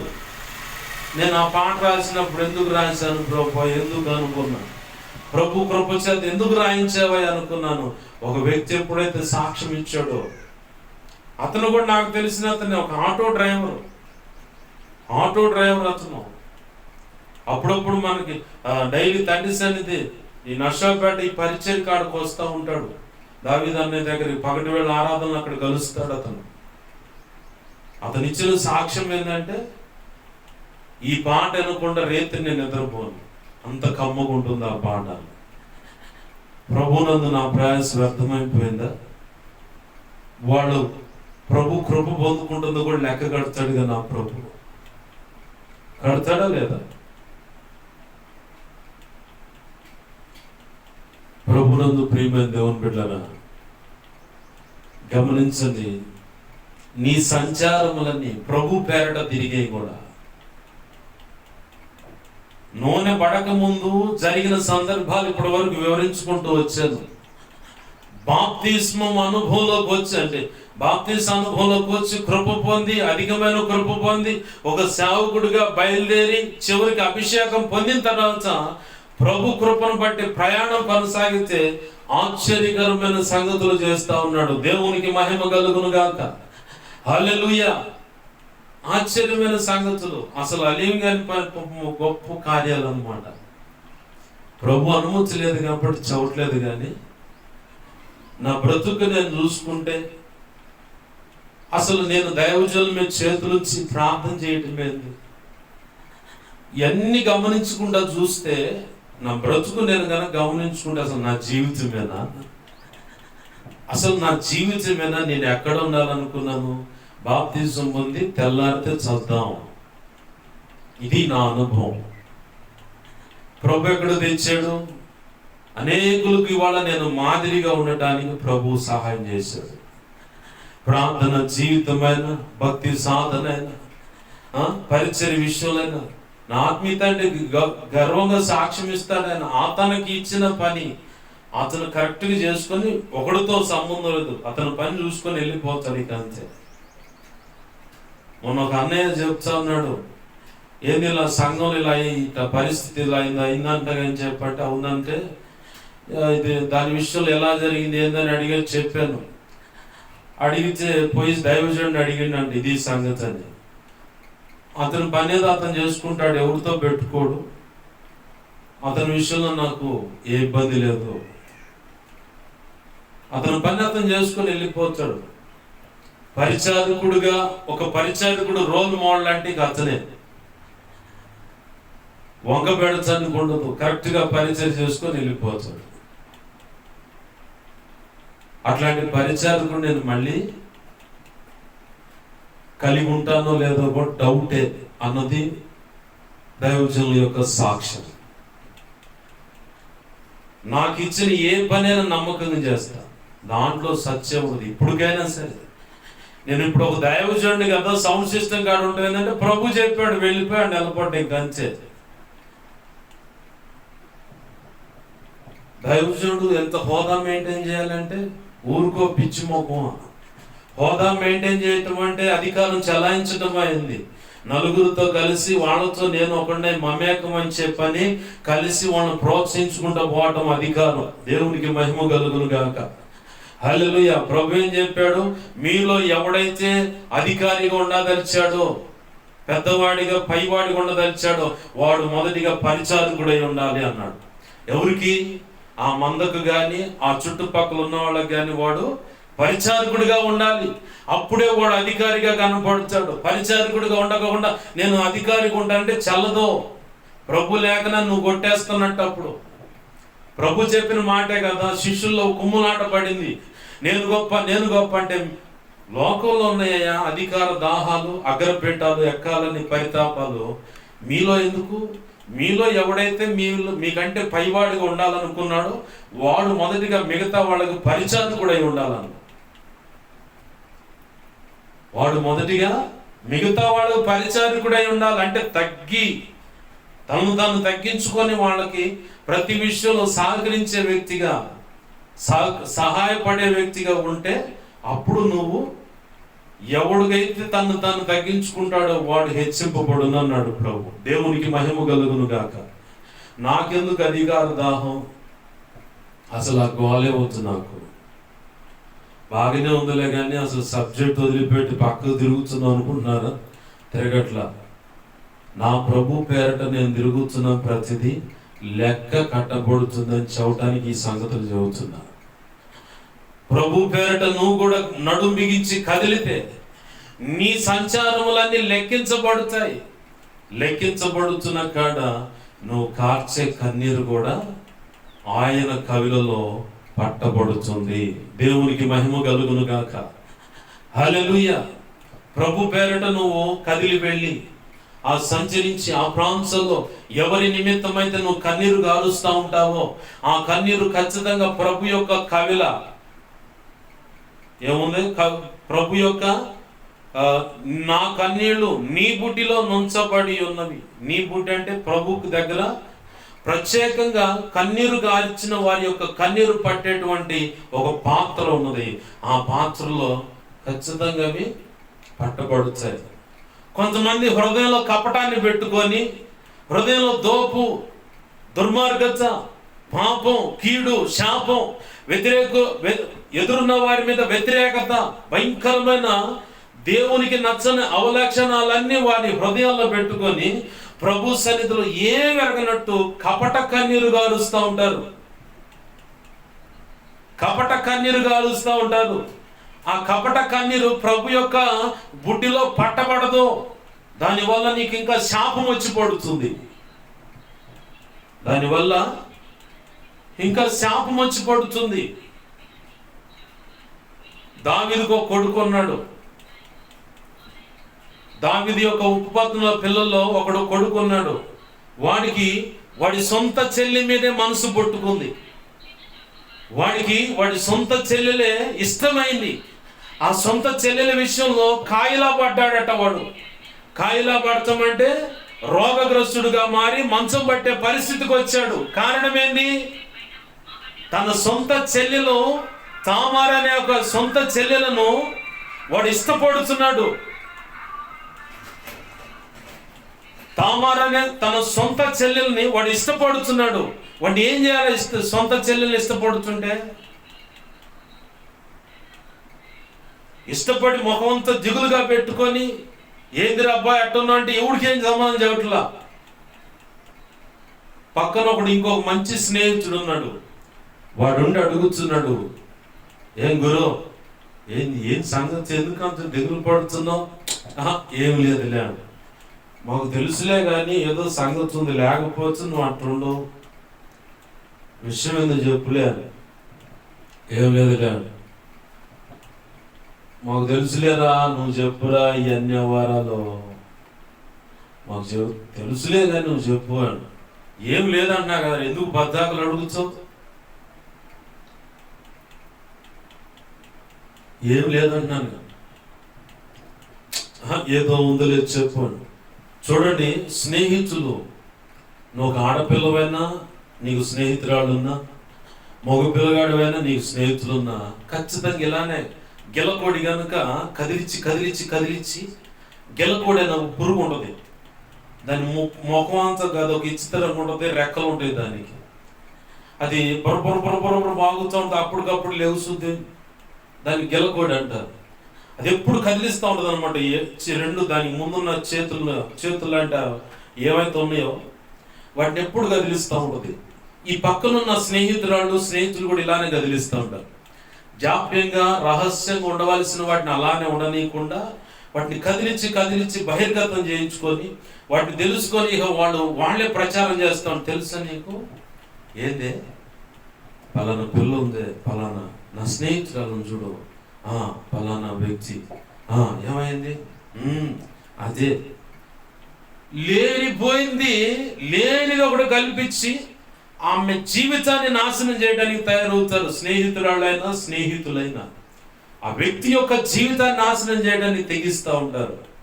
దయచేసి లేఖనం ఉంటుంది, స్నేహితుని నమ్మొద్దు, ముఖ్య స్నేహితుని కూడా నమ్మొద్దు. నీ కౌగిట పరుండు దాని యొక్క ఎదుట నీ పెదవులకు కాపు పెట్టుకో. కౌగిట పరుండేదా ఎవరు? భార్య.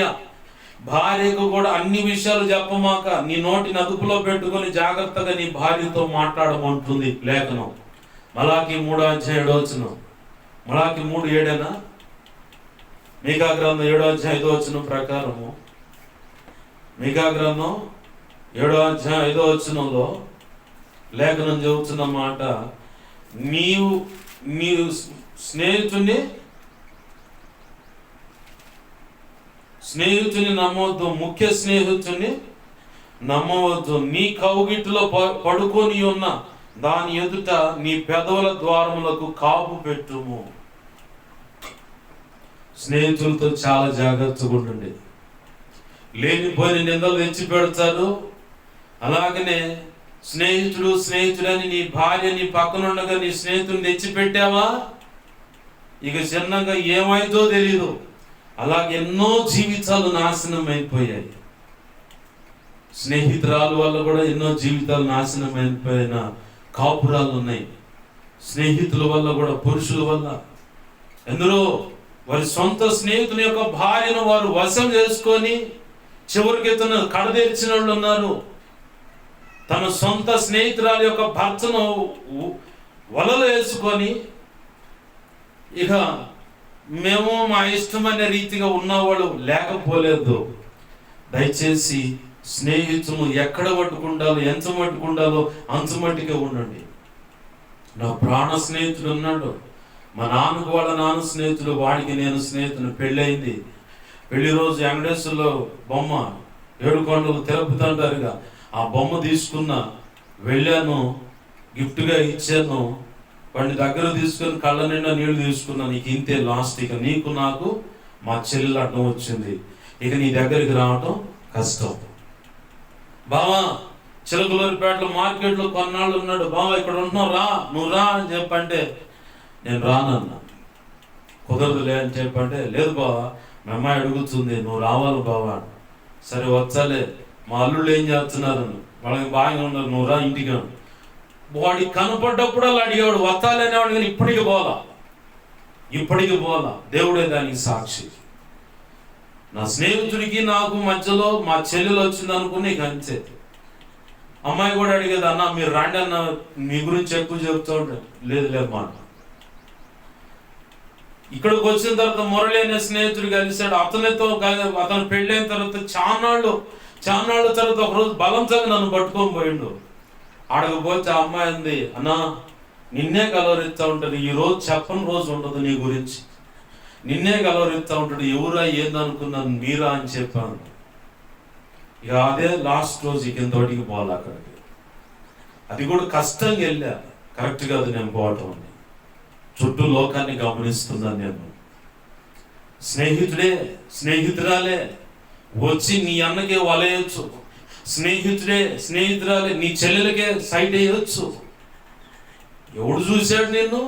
మనసులో ఉన్న దురుద్దేశం నువ్వు చూస్తలేదు. స్కానింగ్ ద్వారా బ్లడ్ ప్రెషర్ ఎంత ఉందో, గుండె ఎంత కొట్టుకుంటుంది. ఇప్పుడు మిషన్లు ఇంతకుముందు మిషన్లు వచ్చినాయి, ఇప్పుడేమో స్కానింగ్లు వచ్చినాయి, ఇప్పుడు సెల్లో యాప్లు వచ్చినాయి. వాటిని ఎట్లా నాడీ మండలం దగ్గర అట్లా స్కానర్ లాగా పెడితే ఇప్పుడు ఎంత పల్స్ కొట్టుకుంటుంది, ఎంత బీపీ ఉంది, ఏంటంటే చెబుతున్నాయి. వీటికి ఉంది. మరి గుండెల లోపల ఉన్నది, ఎదుటి వ్యక్తి మీద ఉన్న దురుద్దేశం నువ్వు చూడగలుగుతావా? మొన్న ఈ మధ్య ఒక క్యాప్షన్ చూశాను, ఇన్స్టాగ్రామ్లో పెట్టాను. మాటికి ఒకడు అడ్రస్ ఇలా ఉండి అలా ఉండి అని చెప్తున్నాడంటే విసుక్కోమాకండి. మీ మీద ప్రేమ ఎక్కువ ఉండే ఆ మాటలు చెప్పేది అనుమానంతో కాదు.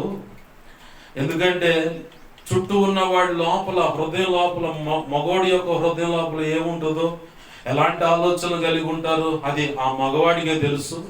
వాళ్ళలో వెధవలు కూడా ఉంటారు. జాగ్రత్తగా ఉండమని చెప్పేదని ఒక మాటలు సంబంధించిన ఏదో పోస్ట్ పెట్టాను నేను కూడా. ప్రభునందు ప్రియమైన దేవుని బిడ్డలారా, స్నేహితులు చాలా జాగ్రత్త. స్నేహితులు, నీ ఇంటికి వచ్చే స్నేహితురాలైనా, నీ ఇంటికి వచ్చే సహోదరుడా, నీ ఇంటికి వస్తున్న, నీతో పాటు వస్తున్న నీ స్నేహితులైనా, నీ ఇంట్లో చెల్లెళ్ళు ఉన్నారు, అక్క ఉండొచ్చు, వాడి మీద ఆ విషపు కన్ను ఉండొచ్చు. నీ ఇంట్లో నీ తల్లి మీదే పడవచ్చు వాడి కన్ను ఒకవేళ, లేదా నువ్వు కట్టుకున్న భార్య మీద పడవచ్చు వాడి కన్ను ఒకవేళ, చెప్పలేము. లోకము భయంకరమైన కామ వికార చేష్టలు, కామాప్తులై కామ వికార చేష్టల చేత భయంకరంగా ఉంది లోకం. జాగ్రత్త, చాలా జాగ్రత్తగా ఉండాలి. ప్రభునందు ప్రియమైన దేవుని బిడ్డ, నేను సాక్ష్యం ఇవ్వగలను మా మేనమామల గురించి. తన స్నేహితులతో ఏది మాట్లాడినా బజార్లోనే మాట్లాడతారు కానీ ఇంటికి రారు. ఫంక్షన్ అయినా సరే బజార్లో మాట్లాడి అంతటితోనే కట్ చేసుకొని ఇంటికి వచ్చేస్తారు. మా అమ్మ తరపు మేనమామల గురించి నేను ఇస్తున్న సాక్ష్యం ఇది. బజార్లోనే మాట్లాడతారు వాళ్ళు, అక్కడితో ఆగిపోతే ఇంటికి రారు వాళ్ళు. వాళ్ళతో పాటు స్నేహితులు ఇంటికి తీసుకురావటం ఇంతవటికి లేదు. ప్రభునందు ప్రియమైన దేవుని బిడ్డ, జాగ్రత్త. లోకం భయంకరమైన పాపం చేత, పాప కార్యాల చేత లోకంలో ఉన్న వ్యక్తులు, లోకానుసారంగా బ్రతికే వ్యక్తులు అలాగున్నారు. జాగ్రత్త. నీ బిడ్డలు జాగ్రత్త, నీ భార్య జాగ్రత్త. ఇక్కడ ఈ దావీదు యొక్క ఉపపత్నికి సంబంధించిన ఒక కొడుకు ఉన్నాడు. వాడు తన సొంత చెల్లెలు, వరుసగా చెల్లెలు అవుతుంది, చెల్లెల మీద మనసు పడ్డాడట. ఏందిరా దిగులు పడుతున్నావంటే చెప్పక వచ్చి చేయక ఒక మాట చెప్పాడు, నా చెల్లెలంటే నాకు ఇష్టమైంది, ఇలా సంగతి నా మనసులో కోరుకుంది ఆమె విషయంలో అంటే. ఓ దీనికి ఎందుకురా నువ్వు దిగులు పడేది? నేను ప్లాన్ చేయ అన్నాడు. ఏందయ్యా ప్లాన్ అంటే, మీ నాన్నొచ్చాడు కదా దావీదు, నా చెల్లి అయిన తామారు చేత వంట చేపించి తినాలని ఆశగా ఉంది, మీరు సెలవిస్తే ఏమో వండుకొని వస్తుందంటే, అన్న చెల్లెలేక తేడా ఏముంది, తప్పేం జరుగుద్ది? సరే మీ అన్నకంటే కొంచెం ఏదైనా వండా, వాడికి ఇష్టమైన వంట ఏదో నీ చేతితో తినాలనుకుంటున్నాడు, వండి పెట్టమ్మా అని చెప్పనగానే వండింది, తెచ్చింది. అన్నా రా తిందుగాని అంది. లేఖనంలో అదే రాసి ఉంటుంది, అన్నా రా తిందుగాని అంటే అక్కడ ఉన్న వాళ్ళందరిని బయటికి పంపించి ఆ అమ్మాయిని బలవంతంగా ఇంట్లో ఉన్న ఆ బెడ్ మీదకి లాక్కొని పోయి ఆమె మీద పడబోతూ ఉంటే ఆమె అంటుంది అడ్డగించి, అన్నా ఇది కరెక్ట్ కాదు, ఇజ్రాయేల్ ప్రజలు ఇలాంటి పొరపాటు ఎక్కడ జరగలేదు, నీకు కావాలంటే నాతో నువ్వు మాట్లాడితే నన్ను నీకు ఇచ్చేస్తాడు, నీ ఇష్టం వచ్చినట్టు చేసుకోవచ్చు, పెళ్లి కాకముందు ఈ పొరపాటు పని ససేమిరా చేయటం కరెక్ట్ కాదు, వద్దన్నా అన్నా అంటున్నా అడ్డగించు. వాడు ఆగకుండా అంతే పోయి మీద పడి ఆ పిల్లని పాడు చేసి ఆ ఒక్క 5 నిమిషాలు ఆ సుఖము తీర్చుకోవడానికి ఆమె మీద వాడు ఏం చేశాడు, కన్నీరు విడిచాడు, వ్యాకులు పడ్డాడు, రోగగ్రస్తుడిగా మారిపోయాడు. చివరికి ఆ పిల్లని ఎట్టయితేనే తెప్పించుకున్నాడు, వంట అన్నాడు, వంక చెప్పాడు, చివరికి ఆ మీద పడి పాడు చేశాడు. బయటకు లాగి ఇచ్చంటాడు, ఎవడురా అక్కడ, దీన్ని తీసి బయటికి నెట్టేయండి. వస్త్రహీనరాలుగా ఉంది, గుడ్డ ముక్కు ఇసిరేసాడు, లాగేండి దీన్ని ఇక్కడ ఉంచుతా అన్నాడు. వాడి యొక్క ప్రేమ ఎంత మట్టికి, ఈ రోజుల్లో ప్రేమలు కూడా అంతే ఉన్నాయి. ఆ 5 నిమిషాలు సుఖం కోసం, ఆ 5 నిమిషాల్లో నీ శరీరాన్ని పంచుకోవటం కోసం, ఎట్లయినా ఆ శరీరాన్ని వాడు అనుభవించడం కోసం ఎన్ని ఎత్తుగడలేస్తాడో.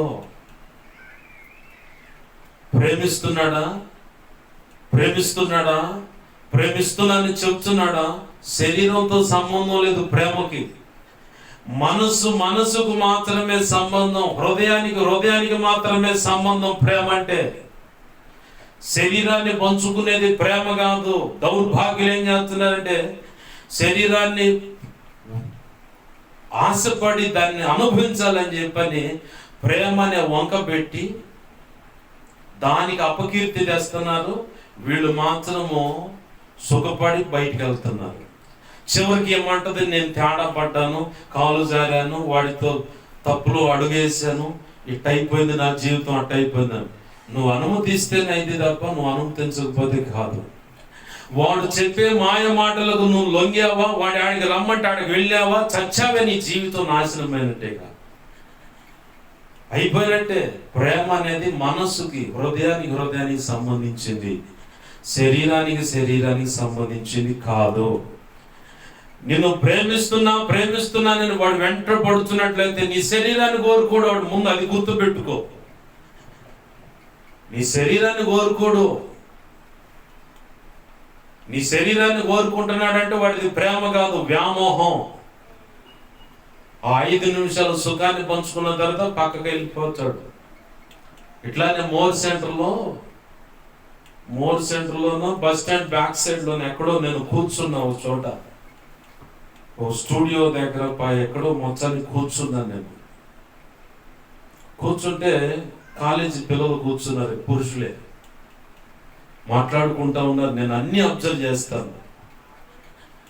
చివరికి చెప్పకూడదు కానీ ఎక్కడెక్కడ నువ్వు చేయబెడుతున్నావు మొత్తం అర్థమవుతుంది, కానీ దాని విషయంలో నేను స్పందించను. కొంతమంది అయితే నా కళ్ళ కనపడకుండా సెల్ ఫోన్ చేతిలో పట్టుకొని గుడ్డలు చాటును పెట్టుకొని పోతా ఉంటారు. అన్ని గమనిస్తాను ఉంటాను, కానీ నాకు సంబంధం లేదు. నేనేది చూడనట్టే ఉంటాను, అన్ని గమనిస్తా. అది ప్రభు నేర్పాడు, దైవజనుల ద్వారా కూడా ప్రభు నేర్పిన పద్ధతి. అది సేవలో ఉన్నాను కాబట్టి ఖచ్చితంగా అన్ని గమనించాలి. కానీ దాన్ని బట్టి నేను ఎక్కడ కూడా పబ్లిక్ కాను, పలానా వ్యక్తిలా పలానా ఇది తెలుసా అని కూడా ఎక్కడ పబ్లిక్ కాను. ఇలా సందర్భం వచ్చినప్పుడే వాక్యంలో ఉపయోగకరంగా ఉంటుంది కాబట్టి చెప్తాను. ఆడ కుర్రోళ్ళు కూర్చొని మాట్లాడుతూ ఉన్నారు, ఏందిరా ఎన్నాళ్ళు తిరుగుతావు దాని వెనకాల అంటున్నాడు ఒకడు. ఊరుకోరా మామ, 2 సంవత్సరాలు 3 సంవత్సరాలు, ఏ 2 సంవత్సరాలు 3 సంవత్సరాలు రా, ఇప్పుడు 5 సంవత్సరాలు అయితే ఇంకా దాని వెనకాలే పడి తిరుగుతూ ఉంటావు. ఏంది టిఫిన్లేనా భోజనాలు ఏమన్నాయినా అని. దీనికి 2 అర్థాలు. ఒకటి, టిఫిన్ అంటే ముద్దులు పెట్టుకోవటం, కౌగిలించుకోవటం ఈ సెక్షన్లో. భోజనం అంటే ఏకంగా శారీరకంగా కలవటం, సెక్సువల్గా కలవటం. డీ కోడ్ అనమాట ఇది చెప్తున్నాను. నేను అక్కడ కూర్చొని ఆలోచిస్తా ఉన్నాను, ఏంది బ్రో వీళ్ళు మాట్లాడుకునేదని. ఇంకా ఎన్నాళ్ళరా ఇంకా ఎన్నాళ్ళు, 5 సంవత్సరాలు, ఇంకా ఎన్నాళ్ళు తీసుకొస్తున్నా, చిన్నగా వస్తున్నా, అట్లా దొరుకుతున్నట్టు ఏమన్నా పక్కకి వెళ్ళిపోతుంది. నాకు అప్పుడు అర్థమైంది, ఇప్పుడున్న జనరేషన్ ప్రేమ అంటే ఆ ఒక్క టిఫిను భోజనం కోసం నేను అనుకుంటా. ప్రేమ అంటే ఇక అదే, ఎన్ని సంవత్సరాలు నీ వెనకాల పడ్డా ఇక అదే తంతు, ఇక రెండోది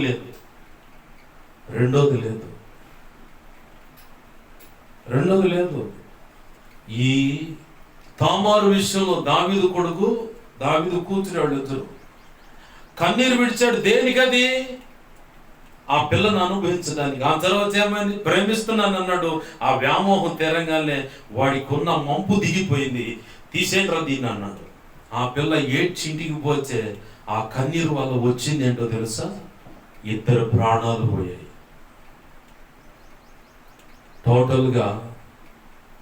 టోటల్గా దావీదు కడుపును పుట్టిన వాళ్ళు 4 చచ్చిపోయారు. ఆ తామారు కన్నీరు విడిచి వెళ్ళింది. ఇంటికి పోగానే తన అన్న అడిగాడు, ఏమైందమ్మంటే ఏం లేదు, వెళ్ళిపోతుంది. వాడికి అర్థమైంది, వాళ్ళ నోడు ఇంటికి పోయింది, వాడు ఏదో చేశాడు నా చెల్లెలని పగబట్టి పుంచి మరి వాడిని చంపేశాడు. ఈ పిల్ల కూడా చచ్చిపోయింది. ఈ చంపినోడు చచ్చాడు. అంతకుముందు పసికందుగా ఉన్న ఆ పసికందు చనిపోయింది. తండ్రి వల్ల పాపం, ఆ తండ్రి పాపం బిడ్డలకు చుట్టుకుంది. 4 దావీదేమన్నాడు? 1 గొర్రెకు ప్రతిగా 4 గొర్రెలు ఇవ్వాలి వాడు అన్నాడా? 4 ప్రాణాలు నిలువున పోయాయి. కారణం తండ్రి యొక్క పాపం. ప్రభునందు ప్రియమైన దేవుని బిడ్డలారా, జాగ్రత్త.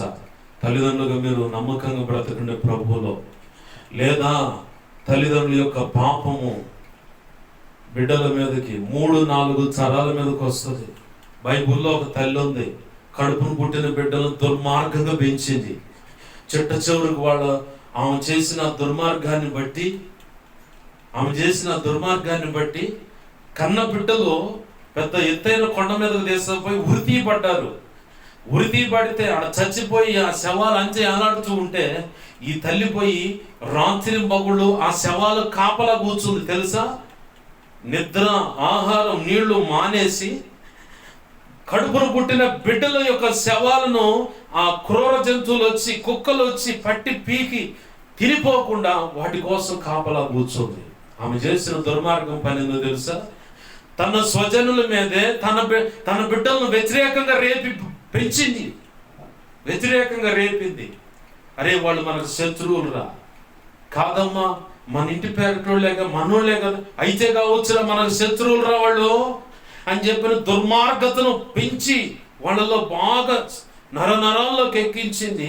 వాళ్ళు దుర్మార్గంగా బ్రతకడం మొదలు పెట్టారు. దీనికి అసలు కారణం ఎవరు అంటే వాళ్ళ తల్లి అని చెప్పని రాజుగారికి తెలిసింది. ఆమెనేమల్లా వాళ్ళ బట్టరేంట్రా కొడుకులు తీసుకుపోయి ఎత్తోటి కొండ మీద చంపేసి ఉరిదీశాడు. పడిపోయారు. ఉరిదీసి చనిపోయిన ఆ శవాల కాపలా కూర్చుంది ఆ తల్లి. కారణం తల్లి యొక్క పాపం, దుర్మార్గంగా బిడ్డలను పెంచింది. ప్రియమైన దేవుని బిడ్డలారా, నీ బిడ్డలకు నువ్వు నేర్పాల్సింది దేవుని యొక్క వాక్యం. నీ బిడ్డలకు నువ్వు నేర్పాల్సింది ప్రార్థనలో చేయాలంది. నీ బిడ్డలకు నువ్వు నేర్పాల్సింది ప్రభు సన్నిధిలో కన్నీరు విడవటం. ఇర్మియా గ్రంథంలో 18 అధ్యాయం పెట్టుకుంటుంది ఆ మాట. కన్నీరు రోదన విద్య మీ బిడ్డలకు నేర్పించండి. రోదన విద్య నేర్పించే వారిని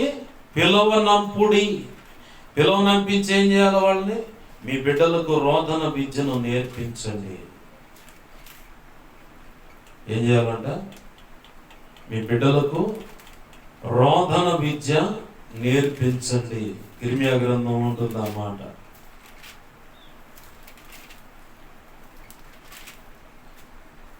ప్రభునందు ప్రియమైన దేవుని బిడ్డలారా, గమనించండి. ప్రభు పాదాలు